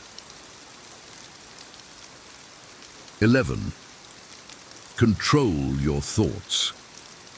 It means to actively manage your mindset and focus on positive, constructive thinking patterns. For example, when faced with a challenging situation, choose to view it as an opportunity for growth rather than a roadblock. 12. Embrace occasional failures. It means to accept that setbacks are a normal part of the learning and growth process. A real-life example is when an entrepreneur's first business venture doesn't succeed, but they use the experience to refine their strategy and try again. 13. Be patient. Everything comes in time. It means to trust in the natural unfolding of life and avoid rushing or forcing outcomes. For instance, when working towards a long-term goal like a degree or a promotion, stay consistent in your efforts and believe that your hard work will pay off in due course. 14. Appreciate those who value you. It means to cherish and nurture relationships with people who genuinely care for and support you. An example is making time to connect with a friend who always listens without judgment and offers encouragement during tough times. 15. Take action or face regret. It means to seize opportunities and pursue your goals, rather than letting fear or indecision hold you back. A real-life example is deciding to take a solo travel adventure despite initial hesitations and discovering a newfound sense of independence and self-confidence. 16. Silence is golden when angry. It means to refrain from speaking or acting impulsively when you're feeling frustrated or upset. For instance, if a co-worker makes a snide comment during a meeting, take a deep breath and choose to address the issue calmly and professionally later, rather than reacting in the moment. 17. Direction matters more than speed. It means that having a clear vision and purpose is more important than rushing through life aimlessly. A real-life application is taking the time to reflect on your values and passions before committing to a career path, rather than just choosing the quickest or most convenient option. 18. Learn from every experience. It means to approach life with a growth mindset and seek lessons in both positive and negative situations. For example, If a project at work doesn't go as planned, take note of what strategies didn't work and brainstorm ways to improve for future endeavors. 19. Release grudges as they poison you. It means to practice forgiveness and let go of resentment, as holding on to anger only harms your own well-being. An example is choosing to forgive a family member who wronged you in the past, not necessarily for their benefit, but to free yourself from the burden of bitterness. 20. Face fears. It means to confront your anxieties and step outside your comfort zone in order to grow and expand your horizons. A real-life example is signing up for a public speaking course despite a fear of presenting in front of others and discovering a hidden talent for communication. 21. Show interest to be interesting. It means to actively engage with others and demonstrate curiosity in their lives and perspectives. For instance, when attending a networking event, focus on asking thoughtful questions and listening attentively to the people you meet, rather than just trying to promote yourself. 22. Cultivate gratitude daily. It means to make a conscious effort to appreciate the good things in your life, no matter how small. A real-life application is keeping a gratitude journal and writing down 3 things you're thankful for each day, even on challenging days. 23. Be yourself regardless of others' opinions. It means to stay true to your authentic self and not let the judgment or expectations of others dictate your life choices. For example, if you have a quirky sense of humor, embrace it and don't feel pressured to change just to fit in with a more serious crowd. 24. Trust actions, not words. It means to base your judgments and decisions on observable behavior rather than empty promises. A real-life example is when evaluating a potential business partner. Look at their track record of follow-through and reliability, not just their persuasive pitch. 25. Pursue what you really want.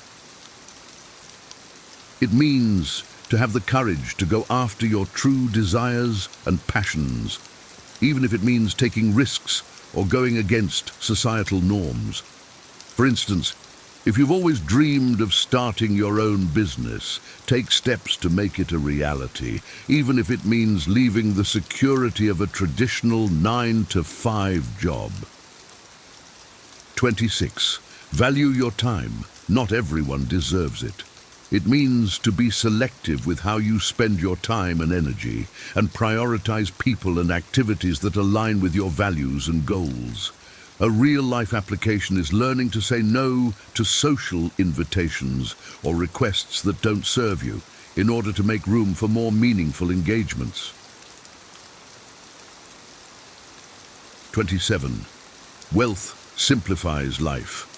It means that financial security can provide a sense of freedom and ease, allowing you to focus on other important aspects of life. For example, having a solid savings cushion can give you the flexibility to take time off work to care for a loved one, or pursue a creative project without worrying about immediate income. 28. Don't feel guilty for doing what's best for you. It means to prioritize your own well-being and make choices that align with your needs and values without feeling beholden to others' expectations or demands. A real-life example is declining an invitation to a family gathering that you know will be stressful and triggering in order to protect your mental health. 29. Create your own family. It means to build a support system of chosen loved ones, whether they be friends, partners, or mentors who provide a sense of belonging and unconditional acceptance. For instance, if you've experienced trauma or estrangement in your family of origin, cultivate close bonds with people who feel like home to you. 30. Strength comes from overcoming hurt. It means that resilience and personal growth often stem from navigating difficult experiences and emerging on the other side. A real-life example is someone who goes through a painful divorce, but uses the experience as a catalyst to rediscover their independence and build a fulfilling new chapter in their life. 31. Money isn't everything, but helps solve problems. It means that while financial success shouldn't be the sole focus of life, it can provide resources and opportunities to address challenges and improve quality of life. For instance, having a stable income can allow you to access quality healthcare, pursue education, or invest in a passion project. 32. Self-respect trumps emotions. It means to prioritize your own dignity and boundaries, even in the face of strong feelings or desires. A real-life application is choosing to end a romantic relationship that's no longer healthy or fulfilling, despite still having love for the other person. 33. Be kind, but don't let others use you. It means to approach others with compassion and generosity, but also set clear limits and avoid enabling manipulative or exploitative behavior. For example, if a friend consistently borrows money without repaying, kindly but firmly communicate your boundaries and suggest alternative resources for support. 34. Accept life's changes. It means to embrace the inevitable shifts and transitions that occur throughout the journey of life and adapt with flexibility and grace. A real-life example is when a job opportunity requires relocating to a new city. Choose to view it as an exciting adventure rather than a daunting upheaval. 35. Heal without venting to everyone. It means to be discerning about who you share your personal struggles and vulnerabilities with, and prioritize inner work and self-care in the healing process. For instance, when going through a difficult breakup, lean on a few trusted confidants for support, but also make space for solo reflection and activities that bring you peace and clarity. 36. Live life fully.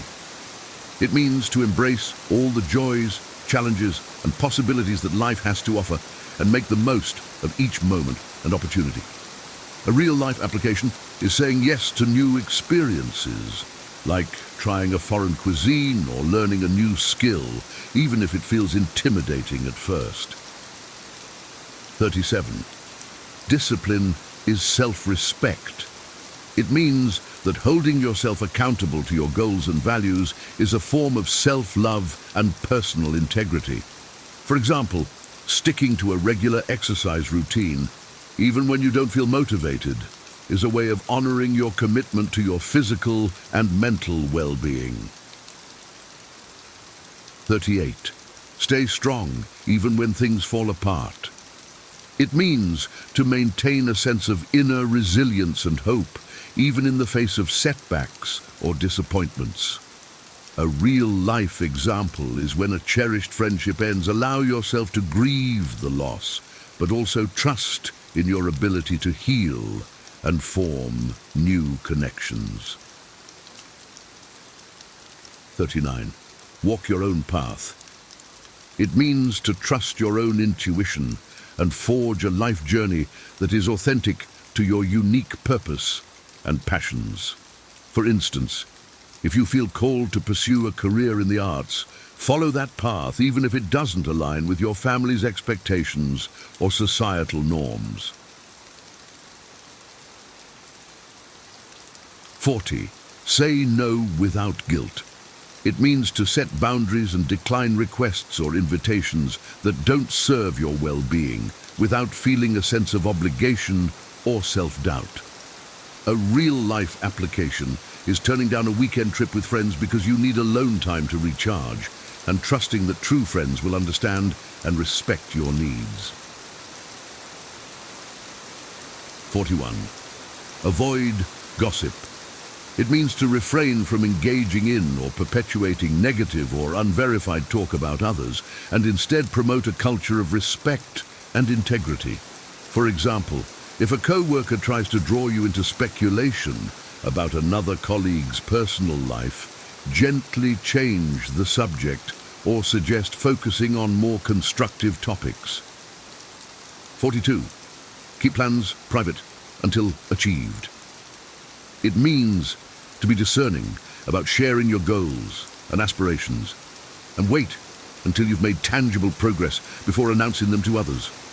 A real-life example is working on a novel manuscript without telling everyone in your social circle, to avoid feeling pressured or discouraged by premature opinions or expectations. 43. Cherish sweet memories. It means to hold close the precious moments and experiences that bring joy and meaning to your life, and use them as a source of comfort and inspiration. For instance, when feeling homesick or lonely, reflect on happy childhood memories or times spent with loved ones to evoke a sense of warmth and connection. 44. Learn by listening to others. It means to approach interactions with an open and curious mindset, and seek to understand and learn from the perspectives and experiences of those around you.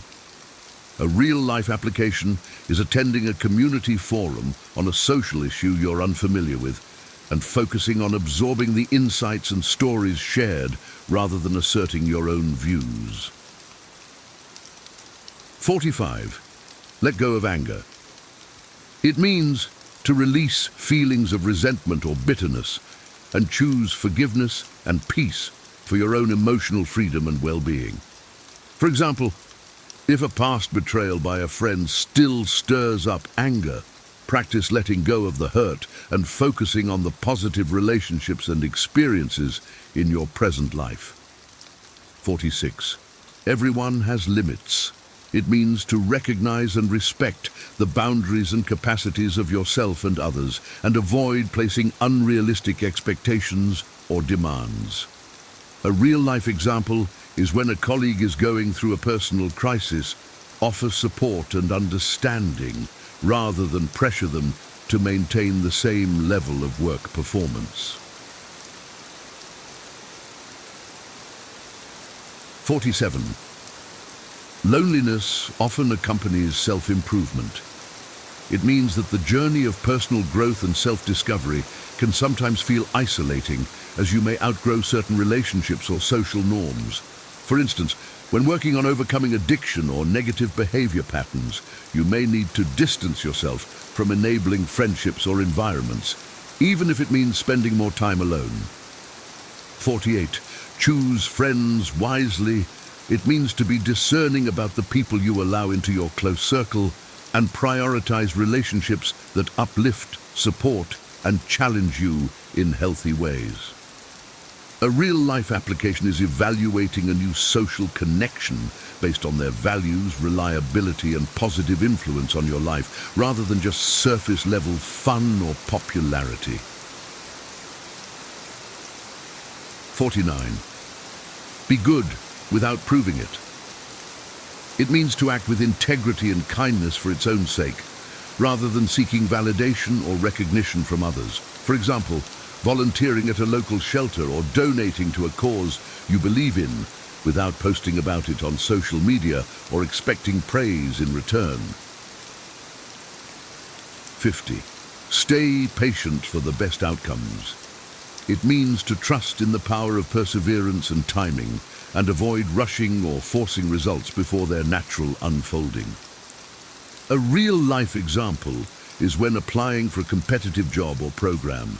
Continue putting forth your best effort and trust that the right opportunity will come at the right time, even if it means facing rejection or delays along the way. 51. Handle adversity to succeed. It means that facing and overcoming challenges is a necessary part of achieving meaningful success and growth. For instance, if a startup business faces initial setbacks or financial struggles, View them as opportunities to learn, adapt, and build resilience rather than signs of failure. 52. Accept criticism, not disrespect. It means to be open to constructive feedback and use it as a tool for self-improvement, but also set boundaries against personal attacks or malicious comments. A real-life application is when receiving a performance review at work. Listen objectively to areas for growth while also advocating for yourself if the criticism feels unfair or biased. 53. Failure is a temporary setback. It means to view missteps or unsuccessful attempts as part of the learning process rather than a permanent reflection of your abilities or worth. For example, if you don't get accepted into your top choice college, use the experience as motivation to reassess your goals and explore alternative paths to success. 54. Focus on yourself. People come and go. It means to prioritize your own personal development and well-being rather than relying solely on external relationships for a sense of identity or purpose. A real-life example is pursuing a hobby or passion that brings you joy and fulfillment, even if it means spending less time socializing or pleasing others. 55. Be yourself despite judgment. It means to stay true to your authentic self and values, even in the face of criticism or disapproval from others. For instance, if you have a unique fashion sense or unconventional career path, embrace your individuality and trust that the right people will appreciate and support you for who you are. 56. Your dreams are your responsibility. It means that the pursuit and achievement of your aspirations ultimately depend on your own actions and commitment. A real-life application is creating a vision board or action plan for your long-term goals and holding yourself accountable to taking consistent steps towards them, rather than waiting for external validation or opportunities. 57. Control your mind or someone else will. It means to actively shape your own thoughts and beliefs, rather than allowing external influences or societal pressures to dictate your mindset. For example, if you're surrounded by negative news or social media content, make a conscious effort to seek out positive and uplifting information to maintain a balanced perspective. 58. Be loyal or stay single. It means to prioritize commitment and integrity in romantic relationships and avoid engaging in deceptive or hurtful behavior. A real-life example is choosing to have an honest conversation with your partner about your needs and boundaries, rather than seeking validation or intimacy from outside the relationship. 59. Attachment causes suffering. It means that clinging too tightly to people, possessions, or outcomes can lead to disappointment and pain when they inevitably change or disappear. For instance, if a cherished belonging gets lost or broken, practice accepting the impermanence of material things and finding contentment in the present moment. 60. Know your limits as a giver.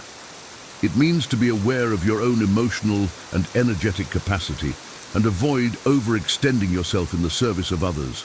A real-life application is setting aside dedicated time for self-care and rest, even if it means saying no to additional volunteer commitments or favors for friends. 61.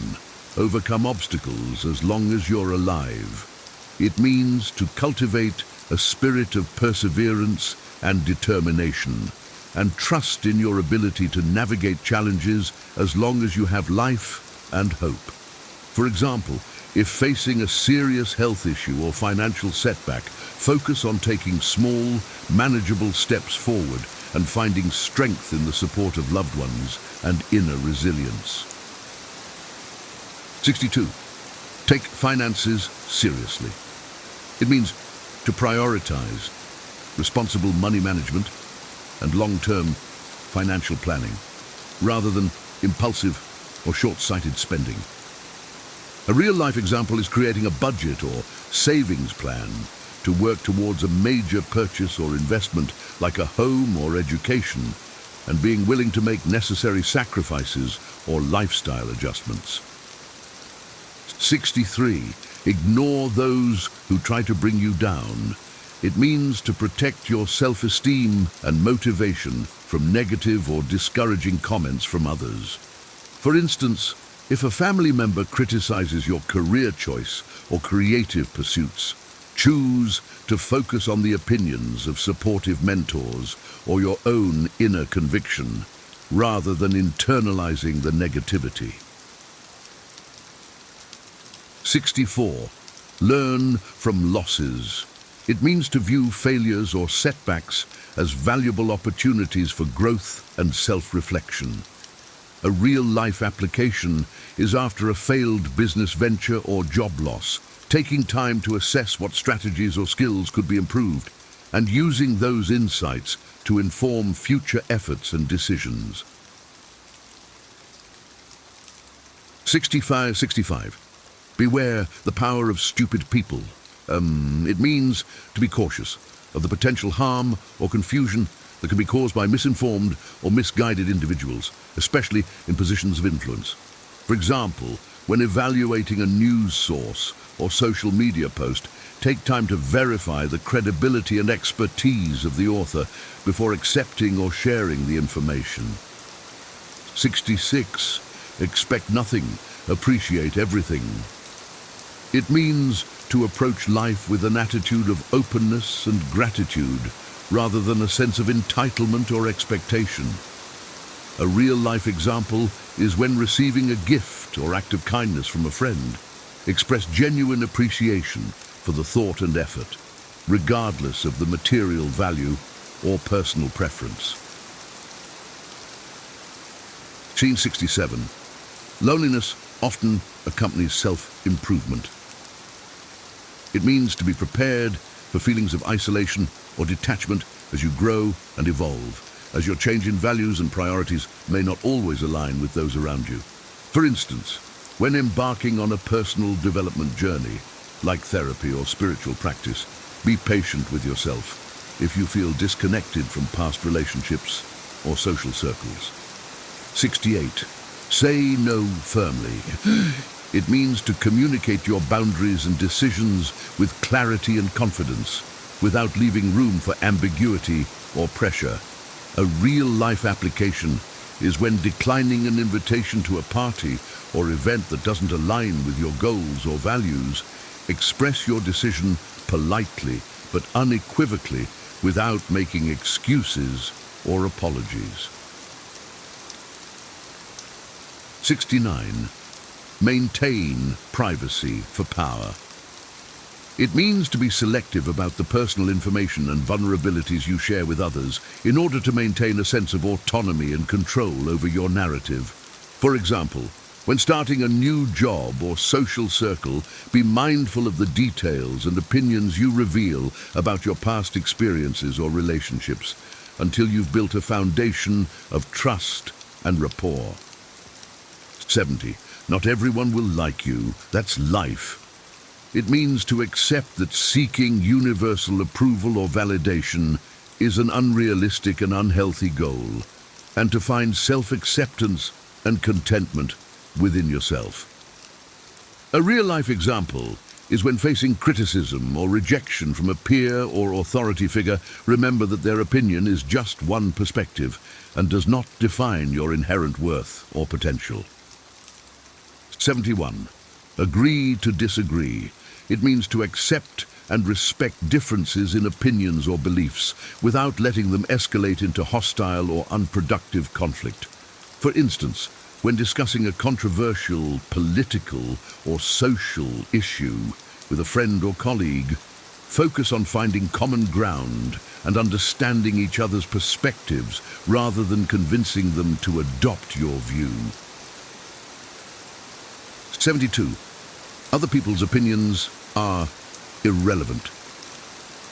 It means to prioritize your own values goals, and self-assessment over the judgments or expectations of others. A real-life application is when making a major life decision, like a career change or move to a new city. Trust your own intuition and research over the doubts or unsolicited advice of others. 73. Avoid going broke to impress others. It means to resist the temptation to overspend or live beyond your means in order to gain social status or acceptance. For example, when attending a wedding or event, choose an outfit or gift that fits your budget and personal style, rather than feeling pressured to match the extravagance of others. 74. Balance success and humility. It means to strive for achievement and recognition while also maintaining a grounded and modest perspective. A real-life example is when receiving an award or promotion at work. Express gratitude for the support and contributions of your team or colleagues, rather than solely focusing on your own merits. 75. Make peace with your past. It means to process and release emotional burdens or traumas from previous experiences in order to live more fully and freely in the present. For instance, if a past relationship or family conflict still triggers feelings of anger or shame, consider seeking therapy or counseling to work through the unresolved issues and develop healthy coping strategies. 76. Value experiences over material possessions. It means to prioritize the acquisition of meaningful memories, skills, and relationships over the accumulation of physical goods or wealth. A real-life application is choosing to invest in an educational workshop or volunteer trip rather than a luxury designer item or trendy gadget. 77. Nobody likes arrogance. It means that displaying an air of superiority or self-importance is often off-putting and detrimental to forming positive connections with others. For example, when meeting new people at a social event, focus on asking questions and showing genuine interest in their lives and perspectives, rather than dominating the conversation with boasts about your own accomplishments. 78. Stay calm for clearer thinking. It means to cultivate a state of mental and emotional equilibrium in order to make more rational and effective decisions. A real-life example is when facing a high-pressure situation at work, like a tight deadline or unexpected crisis. Take a few deep breaths and gather all relevant information before reacting or committing to a course of action. 79. Heartbreak can improve your vision.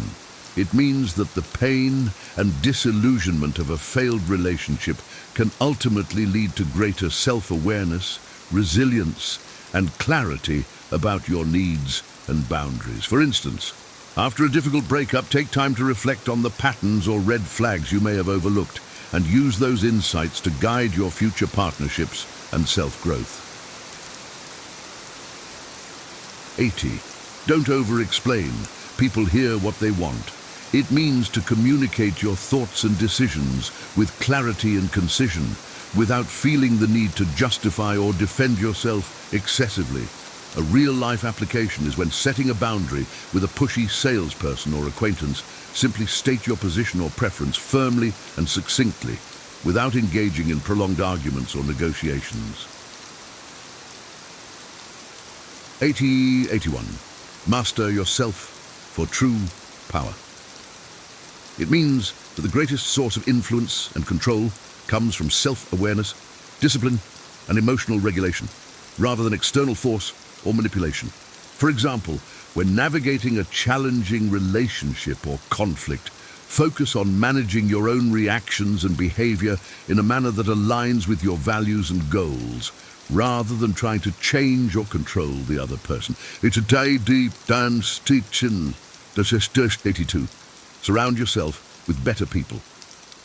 It means to cultivate relationships and environments that inspire, challenge, and uplift you to grow and succeed. A real-life example is joining a professional network or mentorship program in your field, where you can connect with experienced and accomplished individuals who can offer guidance, encouragement, and constructive feedback. 83. Honesty earns trust. It means that consistently telling the truth and following through on your word is essential for building credibility and respect in your relationships. For instance, if you make a mistake or fall short on a commitment, own up to it promptly and sincerely, and take steps to make amends and prevent future occurrences. 84. Stress teaches lasting lessons. It means that difficult or uncomfortable experiences can often provide valuable insights and skills for personal and professional development. A real-life application is when dealing with a demanding boss or challenging work project.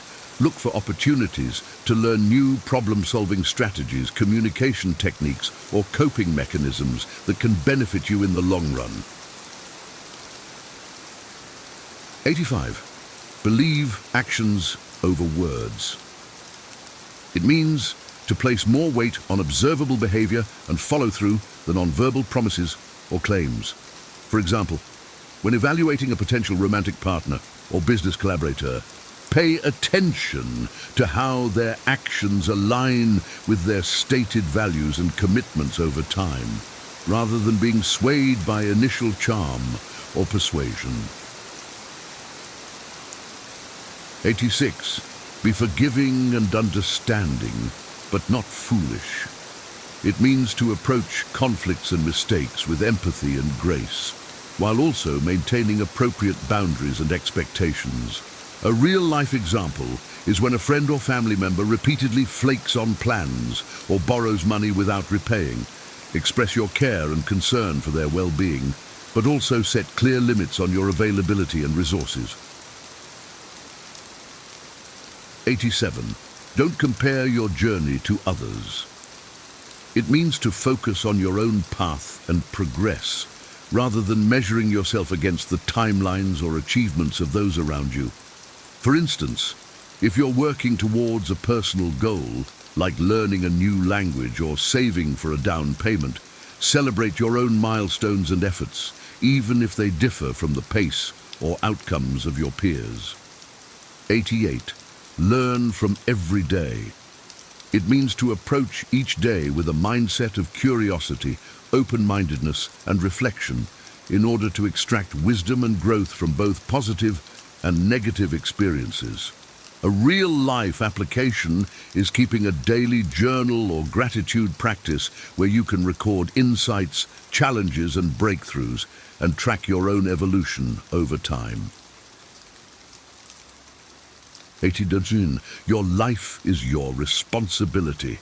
It means that you are ultimately accountable for the choices, actions, and consequences that shape your life journey, rather than blaming external factors or individuals.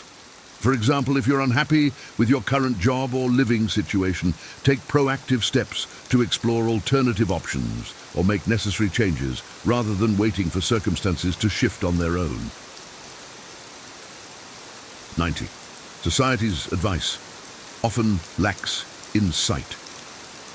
It means to be discerning about the social norms, expectations, and recommendations that are widely accepted or promoted, as they may not always align with your unique needs, values, or context. A real-life example is when considering a major life transition, like getting married or having children. Trust your own instincts and priorities over the generalized timelines or pressures of cultural traditions or media depictions. 91. Be grateful for small things. It means to cultivate a sense of appreciation and contentment for the everyday blessings and comforts in your life, rather than always striving for more or comparing yourself to others. For instance, when feeling stressed or overwhelmed, take a moment to savor a simple pleasure, like a warm cup of tea or a beautiful sunset, and let that gratitude ground and recharge you. 92. Use solitude to reconnect with yourself. It means to carve out intentional time and space for self-reflection, introspection, and personal growth, away from the distractions and demands of social interactions. A real life application is scheduling regular solo dates or retreats where you can engage in activities that nurture your mind, body, and spirit, like reading, hiking, or practicing a creative hobby. 93. Stay patient for the best outcomes. It means to trust in the natural unfolding of your journey and avoid rushing or forcing results before their optimal timing. For example, when working towards a significant goal, like launching a business or finding a life partner, focus on consistent effort and self-improvement rather than getting discouraged by temporary setbacks or delays. 94. Start now to change your ending. It means that the choices and actions you take in the present moment have the power to shape your future circumstances and outcomes. A real-life example is when facing a health scare or wake-up call. Use that motivation to make immediate changes to your lifestyle or habits, rather than waiting for a more convenient or comfortable time to start. 95. Heal without venting to everyone. It means to be selective and discerning about the people and spaces you share your personal struggles and vulnerabilities with, in order to protect your privacy and energy. For instance, when processing a painful experience or trauma, seek out the support of a trusted therapist, mentor, or confidant, rather than broadcasting your story to casual acquaintances or public forums. 96. Keep some things to yourself. Many don't care. It means to be mindful of the emotional labor and vulnerability involved in self-disclosure, and to reserve your innermost thoughts and feelings for those who have earned your trust and investment. A real-life application is when navigating a challenging work situation or personal dilemma. Be judicious about the colleagues or friends you confide in, based on their track record of empathy, discretion, and constructive feedback. 97. Do things alone if necessary. It means to cultivate self-reliance and independence, and to be willing to pursue your goals and interests even without the validation or participation of others. For example, if you've always wanted to travel to a particular destination or attend a specific event, but can't find a compatible companion, consider embarking on the adventure solo, and trust in your ability to navigate and enjoy the experience on your own terms. 98. Trust the process and work hard.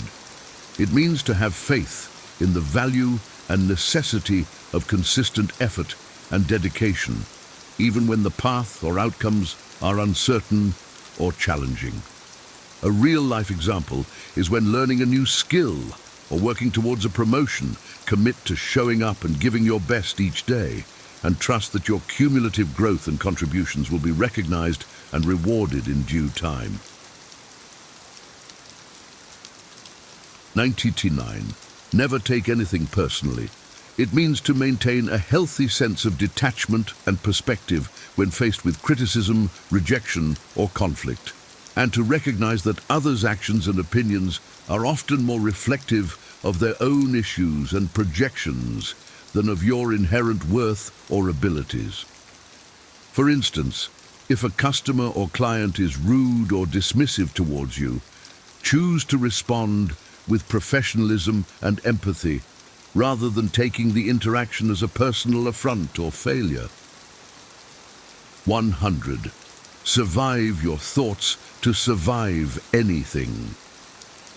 It means that your mindset and inner dialogue have a profound impact on your resilience, adaptability, and overall well-being, and that cultivating mental strength and flexibility is key to navigating life's ups and downs. A real-life application is when facing a major setback or disappointment, like a job loss or relationship breakup, practice reframing negative self-talk and catastrophic thinking into more realistic and hopeful perspectives, and focus on the resources and options you still have available to cope and move forward.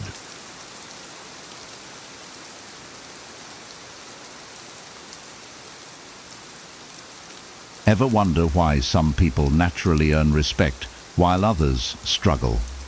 I used to think respect came from achievements, but I realized it's often lost through small, overlooked habits. Things like interrupting, seeking constant validation, or complaining seem harmless, but they quietly push people away. Drawing on Stoic philosophy, I've learned that real respect comes from living with integrity and self-awareness. The Stoics believed in habits that align with a life of dignity and genuine connection.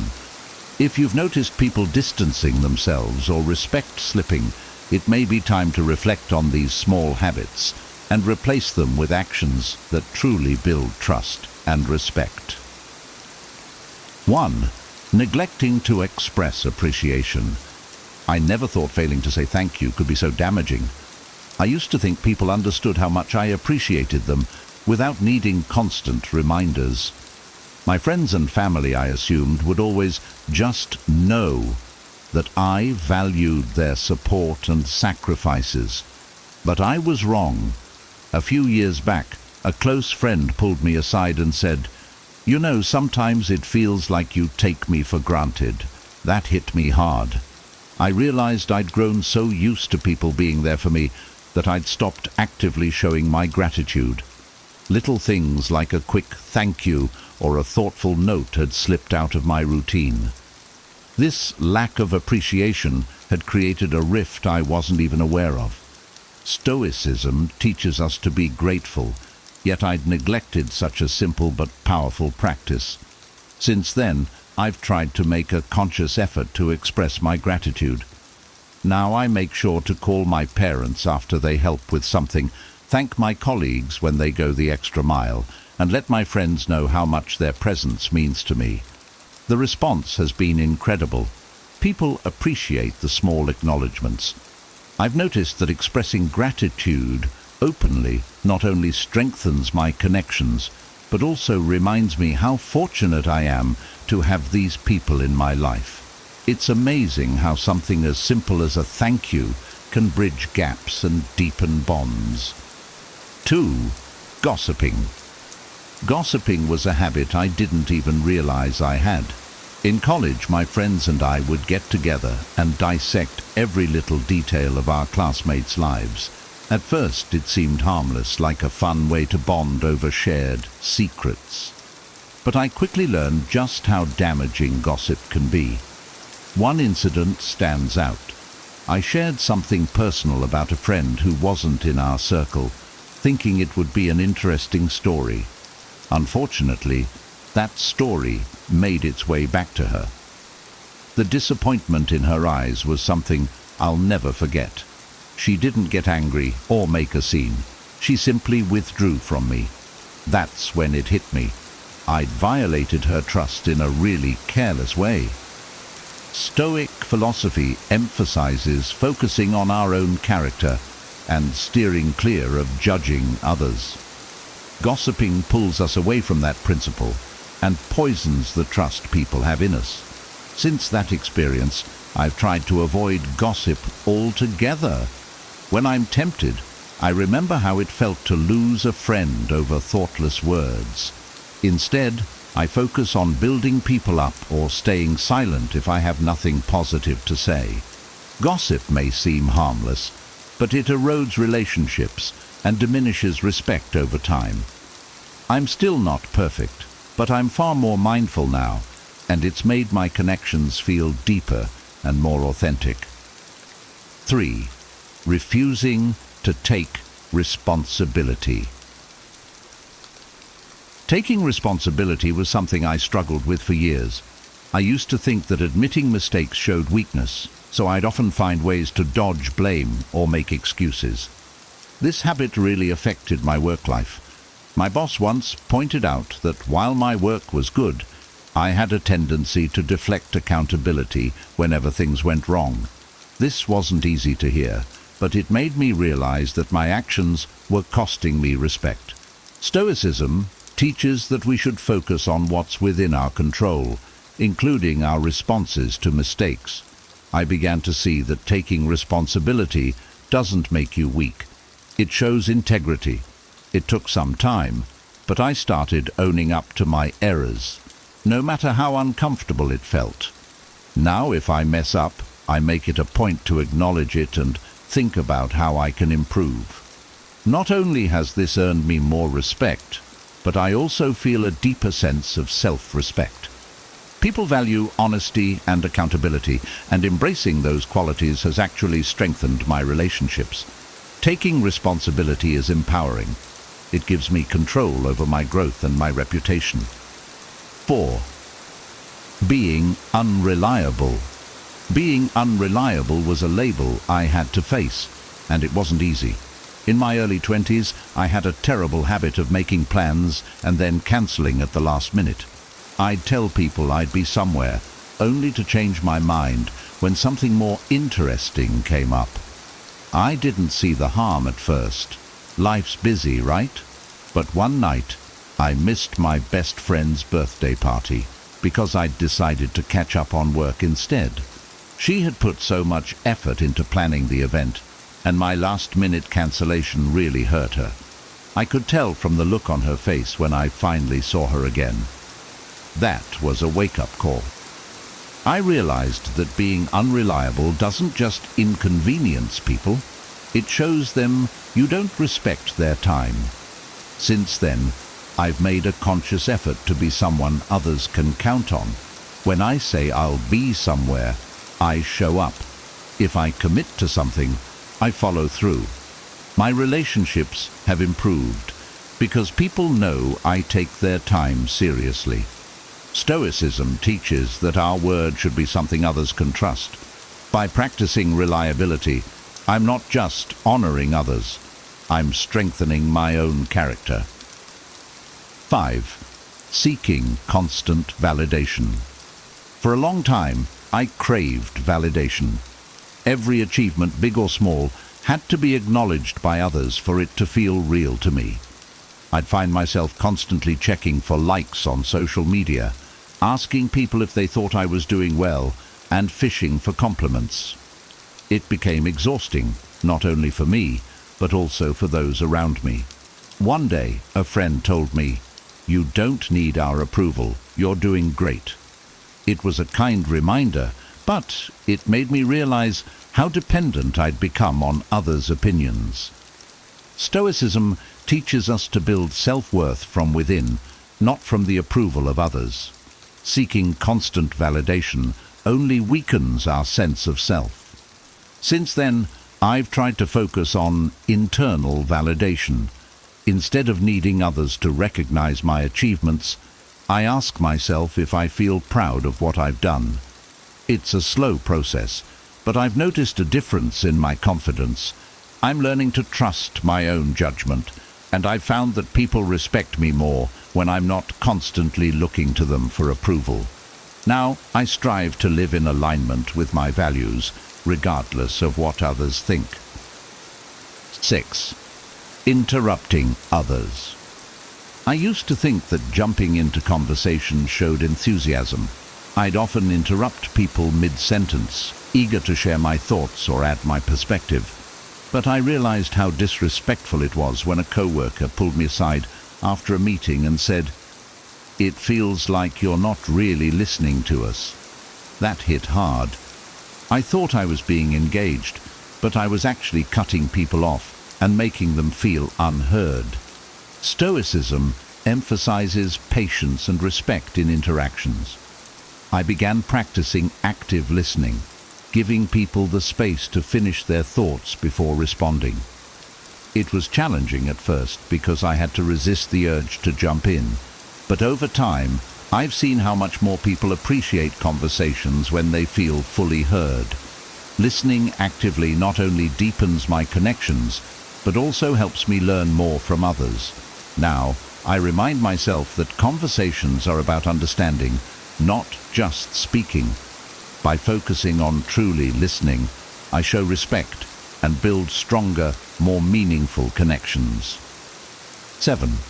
Reacting defensively to feedback. I used to get defensive every time someone offered me constructive criticism. I'd see feedback as an attack on my abilities, and I'd often respond with excuses or counter-arguments. But this habit made people hesitate, to be honest with me. I realized how much this was holding me back when a mentor told me, "You have potential, but you're stopping yourself from growing." That was tough to hear, but it was also a turning point. Stoicism teaches us to accept feedback as a tool for growth rather than as a threat. I began practicing humility when receiving feedback. Instead of immediately reacting, I'd pause, take a breath, and genuinely listen. I learned to ask questions to understand how I could improve. This shift in mindset has been liberating. Now, I'm more open to feedback, and I find that people respect my willingness to learn. Embracing feedback has allowed me to grow in ways I hadn't imagined, and it's helped me build stronger relationships. Respect isn't about grand gestures. It's built through the small, everyday actions we choose. By letting go of habits that erode trust, we make room for deeper connections and a stronger sense of self-respect. The Stoics remind us that living with integrity isn't just about how others see us. It's about the peace we feel within ourselves. If this video helped you see areas for growth or inspired you to make positive changes, don't forget to hit the like button and subscribe.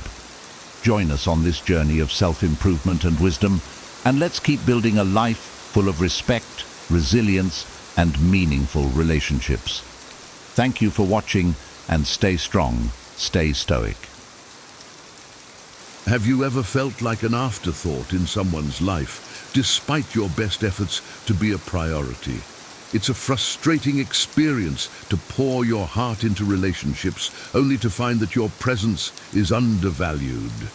Whether it's with friends, family, or a partner, being overlooked can leave you feeling disheartened and questioning your self-worth. But what if there were strategies to change this dynamic, ensuring that you become a top priority in the lives of those you care about? In this guide, we will explore 18 powerful psychological strategies, enhanced with vivid examples and anecdotes, to help you transform your relationships and make others appreciate your true value. From cultivating mystery to showing empathy, each step is designed to elevate your significance in the eyes of others, ultimately leading to more fulfilling and balanced connections. Let's dive into these transformative techniques and revolutionize the way you're perceived and prioritized by those around you. A T1. Be positive and optimistic. Maintaining a positive attitude can have a profound impact on how others perceive you. Imagine being around someone who always sees the silver lining in every situation. Their optimism can be infectious, making you feel more hopeful and enthusiastic about life. For instance, consider Jane, who always had a smile on her face and a kind word to say. Even during stressful times at work, she remained upbeat, encouraging her colleagues and helping them see the brighter side of things. Her positive energy made her a magnet for others, who sought her company for a boost of morale. By being a source of optimism, you not only improve your own outlook, but also become a person others want to be around, making you a priority in their lives. 2. Allow them to invest in you. Letting others invest time and effort in you creates a sense of commitment and value. Think of how a gardener feels about the plants they've nurtured from seeds. The more they care for them, the more attached they become. Similarly, when people invest their time, energy, or resources into you, they begin to see you as a significant part of their lives. For example, if a friend consistently helps you with a project or spends time teaching you a new skill, they're more likely to value your relationship deeply. This investment builds a stronger bond and ensures you hold a priority position in their lives. 3. Maintain some mystery. Keeping an air of mystery can be incredibly captivating. People are naturally drawn to the unknown, much like a moth to a flame. Consider the allure of a good mystery novel that keeps you turning pages late into the night. In relationships, revealing everything about yourself too quickly can diminish the excitement. Instead, drop hints about your interests and leave some stories for later. For example, if you're passionate about a unique hobby like underwater photography, mention your latest dive, but save the details for another conversation. This approach keeps others intrigued and eager to learn more about you, ensuring you remain a priority in their thoughts. 4. Encourage their growth. Supporting someone's personal and professional growth can solidify your importance in their life. Think of a mentor who not only teaches but also inspires their mentee to reach new heights. For instance, if your partner's aiming for a promotion at work, help them prepare for their interviews, celebrate their small victories, and offer constructive feedback. When you show genuine interest in their progress and encourage their aspirations, you demonstrate that you care deeply about their future. This kind of support fosters a strong emotional connection, making you an invaluable part of their life and someone they prioritize. 5. Stop initiating communication all the time. Taking a step back from always being the one to initiate communication can shift the dynamics in your favor. When you're always the first to call or text, it can create an imbalance where the other person may start taking you for granted. Consider Sarah, who decided to stop texting her friend first for a week. Initially, she feared the silence, but soon her friend reached out, realizing how much they missed their conversations. By allowing others the space to initiate contact, you create a sense of mutual effort and appreciation. This not only balances the relationship, but also makes you a priority in their life, as they actively seek your presence. 6. Express appreciation and gratitude. Regularly expressing appreciation and gratitude can significantly strengthen relationships. Imagine the joy of receiving a heartfelt thank you note from a friend for simply being there. This small act of recognition can make you feel valued and cherished. For instance, if your colleague stays late to help you with a project, take a moment to express your gratitude sincerely. Tell them how much their support means to you and how it made a difference. Such gestures of appreciation build positive feelings and reinforce the bond between you, ensuring that you become someone they hold in high regard and prioritize in their life. 7. Respect their boundaries. Understanding and respecting personal boundaries is crucial in any relationship. Imagine a neighbor who constantly drops by unannounced versus one who respects your space and checks if it's a good time before visiting. The latter is more likely to be appreciated and valued. For example, if a friend seems overwhelmed with their workload, give them space instead of insisting on plans. Let them know you understand and are there for them when they're ready. This respect for their boundaries shows maturity and consideration, fostering a deeper trust. As a result, they will prioritize your relationship, knowing that you value their personal space and needs. 8. Create the fear of losing you. Creating the fear of losing you can make others realize your value. It's a powerful psychological technique, but it must be used wisely. Consider John, who felt taken for granted by his friends. He decided to become less available, focusing on his own hobbies and spending time with new people. His friends soon noticed his absence and began to reach out more, realizing how much they missed his presence. By stepping back slightly and investing time elsewhere, you can create a sense of urgency and appreciation. This technique, when balanced well, ensures that others recognize your importance and prioritize you in their lives. 9. Be a good listener. Being an attentive listener can significantly enhance your relationships. Imagine sharing a personal story with someone who listens intently, asks thoughtful questions, and offers empathetic responses. This kind of interaction makes you feel heard and valued. For instance, if a friend is going through a tough time, give them your full attention. Put away distractions, listen to their concerns, and acknowledge their feelings. Your genuine interest and understanding can make a profound impact. By being a good listener, you demonstrate that you value their experiences and emotions, which in turn makes you a priority in their life as they seek your supportive presence. 10.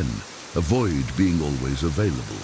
Being too available can sometimes lead to being taken for granted. Think of a restaurant that's always open versus one with limited exclusive hours. The latter often feels more special and valued. For example, if you're always ready to drop everything for a friend, they might start expecting it rather than appreciating it. Instead, balance your availability. Let them know you have other commitments and interests. This not only shows that you value your time, but also makes them value the moments you do spend together. By not always being available, you enhance the quality of your interactions and ensure you're seen as a priority, not just a convenience. 11. Develop shared interests. Engaging in activities or hobbies that both you and the other person enjoy can significantly strengthen your bond. Imagine two friends who bond over their love for hiking.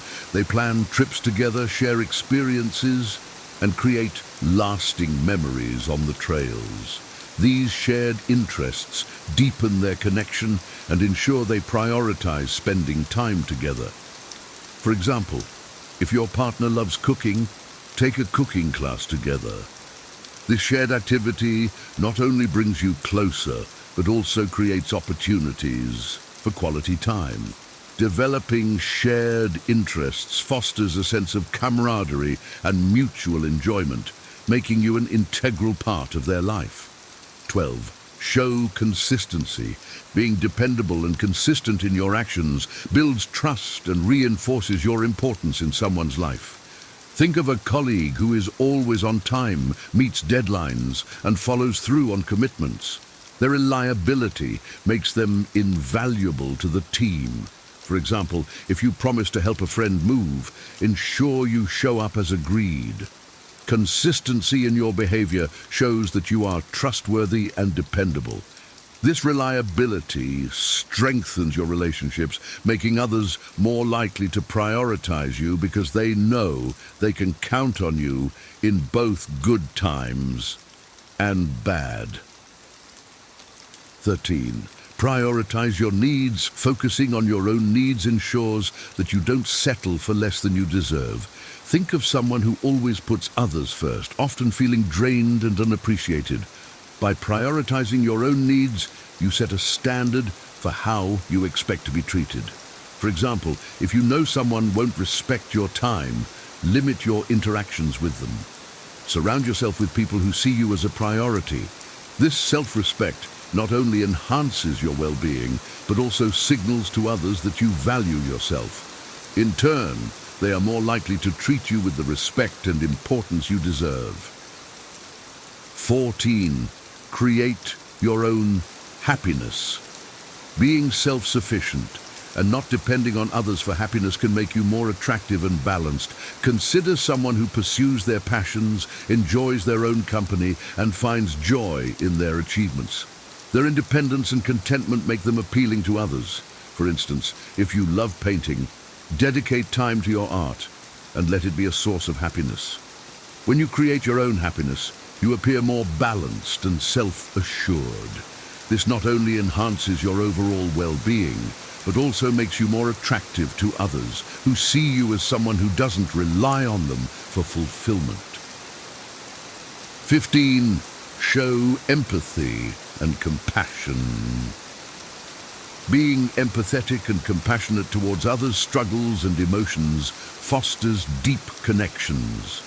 Imagine a friend who always understands and supports you during tough times. Their empathy makes you feel valued and loved.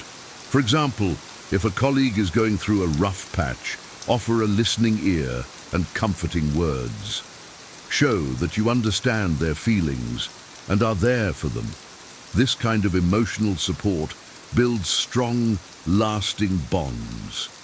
By being empathetic and compassionate, you become someone others turn to in times of need, making you a priority in their lives as they appreciate your genuine care and understanding. 16. Don't make them the center of your life. Maintaining a distance and not making someone the center of your life can increase your value. Think of someone who's always available and revolves their life around others. They might be appreciated, but not necessarily prioritized. For example, if you have a friend who often takes your availability for granted, start focusing on your own activities and interests. This creates a healthy balance and makes them realize your value. People are often attracted to things they can't have easily.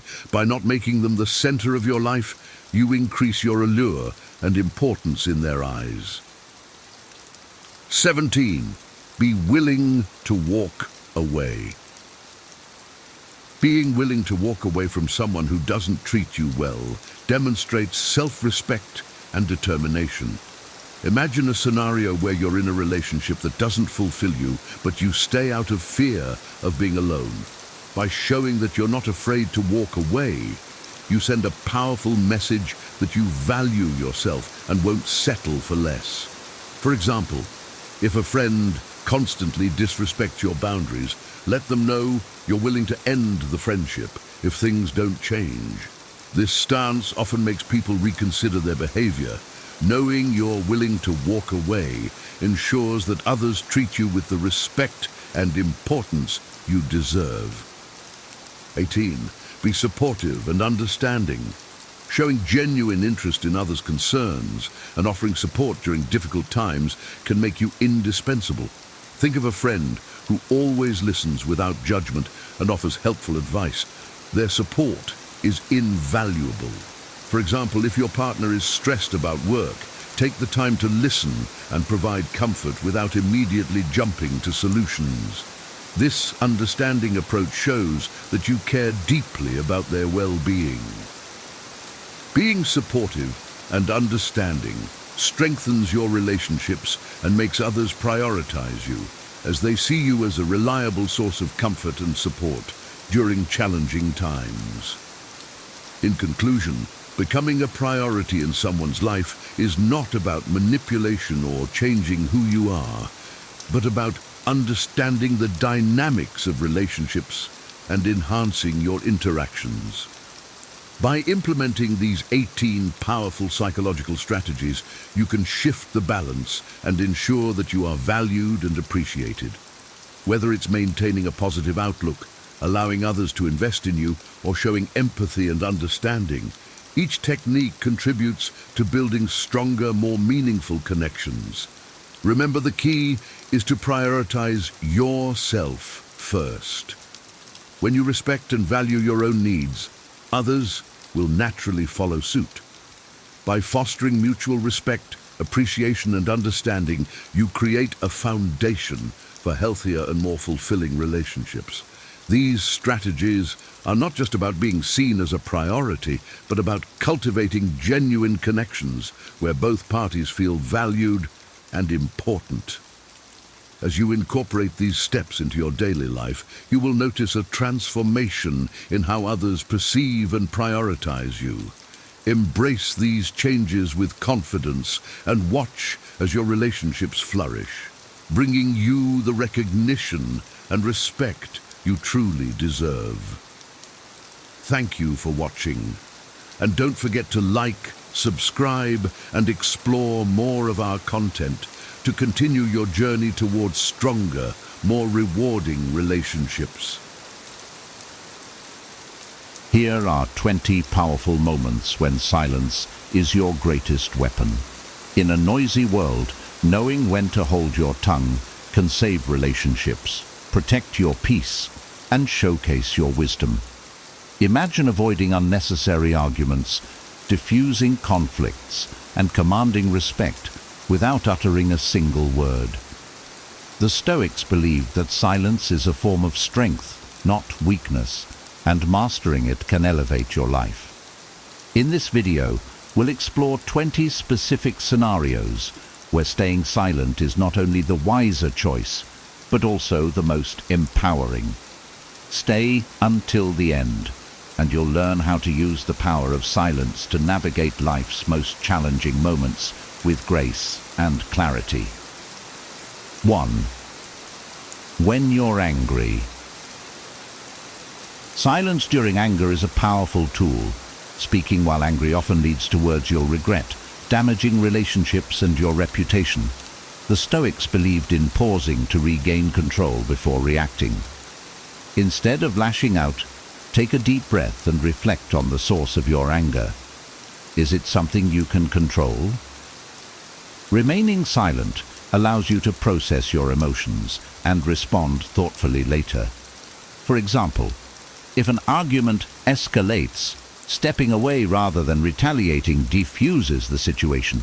By choosing silence, you protect your peace and prevent unnecessary conflict, showcasing your emotional strength and self-discipline.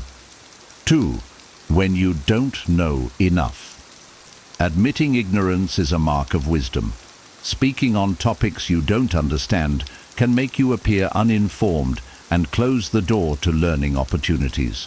Instead, choose silence and listen.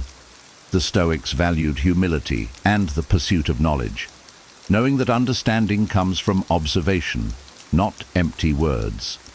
For instance, in a discussion about a complex topic, holding your tongue allows you to absorb new information and form educated opinions. By remaining silent, you demonstrate a willingness to learn and show respect for those sharing their expertise, earning admiration for your thoughtful restraint. 3. When gossip arises. Engaging in gossip not only harms the subject, but also reflects poorly on your character. The Stoics emphasized integrity, and choosing silence in such moments protects your reputation and inner peace. If gossip arises in a conversation, refrain from contributing or subtly steer the topic elsewhere. Silence signals that you do not condone negativity and ensures you aren't implicated in unnecessary drama. By holding your tongue, you cultivate a sense of trustworthiness, showing others that you value dignity over fleeting amusement. Silence in these situations is a statement of your moral strength. 4. When someone is venting. Sometimes the best thing you can offer someone who's venting is your silence. People often need to feel heard, not fixed. By holding your tongue and simply listening, you provide them with a safe space to express their emotions. The Stoics valued empathy and connection, and silence is a powerful way to build those bonds. For example, when a friend vents about their challenges, resist the urge to interrupt with advice or solutions. Your silent presence demonstrates understanding and respect, strengthening your relationship and allowing them to process their feelings without judgment. 5. When words could wound. Not everything that's true needs to be spoken. The Stoics taught that speech should be necessary, helpful and kind. If your words might harm more than help, choose silence instead. For instance, if someone makes a mistake, bluntly pointing it out might embarrass them. Instead, wait for a moment to provide constructive feedback. Silence in these moments reflects self-restraint and emotional intelligence. By holding your tongue, you prioritize the relationship over fleeting satisfaction, showing that you value connection and kindness over impulsive remarks. Silence becomes a shield for both your integrity and others' dignity. 6. During a heated argument.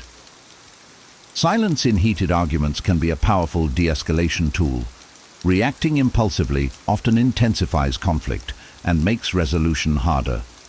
The Stoics believed in controlling emotions and choosing responses wisely. Instead of engaging in verbal sparring, take a moment of silence to collect your thoughts. For example, if an argument with a partner becomes tense, staying silent allows you to avoid saying something hurtful in the heat of the moment. Later, with a calmer mindset, you can address the issue more productively.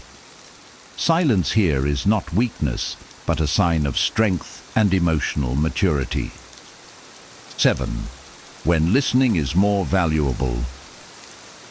Silence creates space for listening, which is often more valuable than speaking. The Stoics believed that wisdom comes from understanding others before expressing yourself. By holding your tongue, you can fully absorb what someone is saying, showing respect and fostering deeper connections.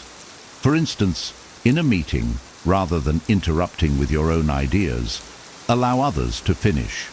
This not only helps you understand their perspective, but also ensures your response is thoughtful. Silence in these moments is a tool for learning and respect, making your eventual contributions more impactful and appreciated. 8. When someone is criticizing you. Criticism, whether fair or not, can trigger defensive reactions. However, responding with silence gives you the power to pause and reflect. The Stoics encouraged assessing criticism objectively, separating useful feedback from unwarranted attacks. For instance, if someone criticizes your work in a heated tone, staying silent allows you to avoid escalating the situation. You can later consider whether the criticism holds value and address it calmly. By choosing silence, you show emotional control and confidence, which often disarms the critic and maintains your composure in challenging situations. 9. When you're tempted to brag. Bragging may bring momentary satisfaction, but often damages your humility and relationships. The Stoics valued letting actions speak louder than words. If you're tempted to boast about an achievement, hold your tongue and let others notice your success naturally.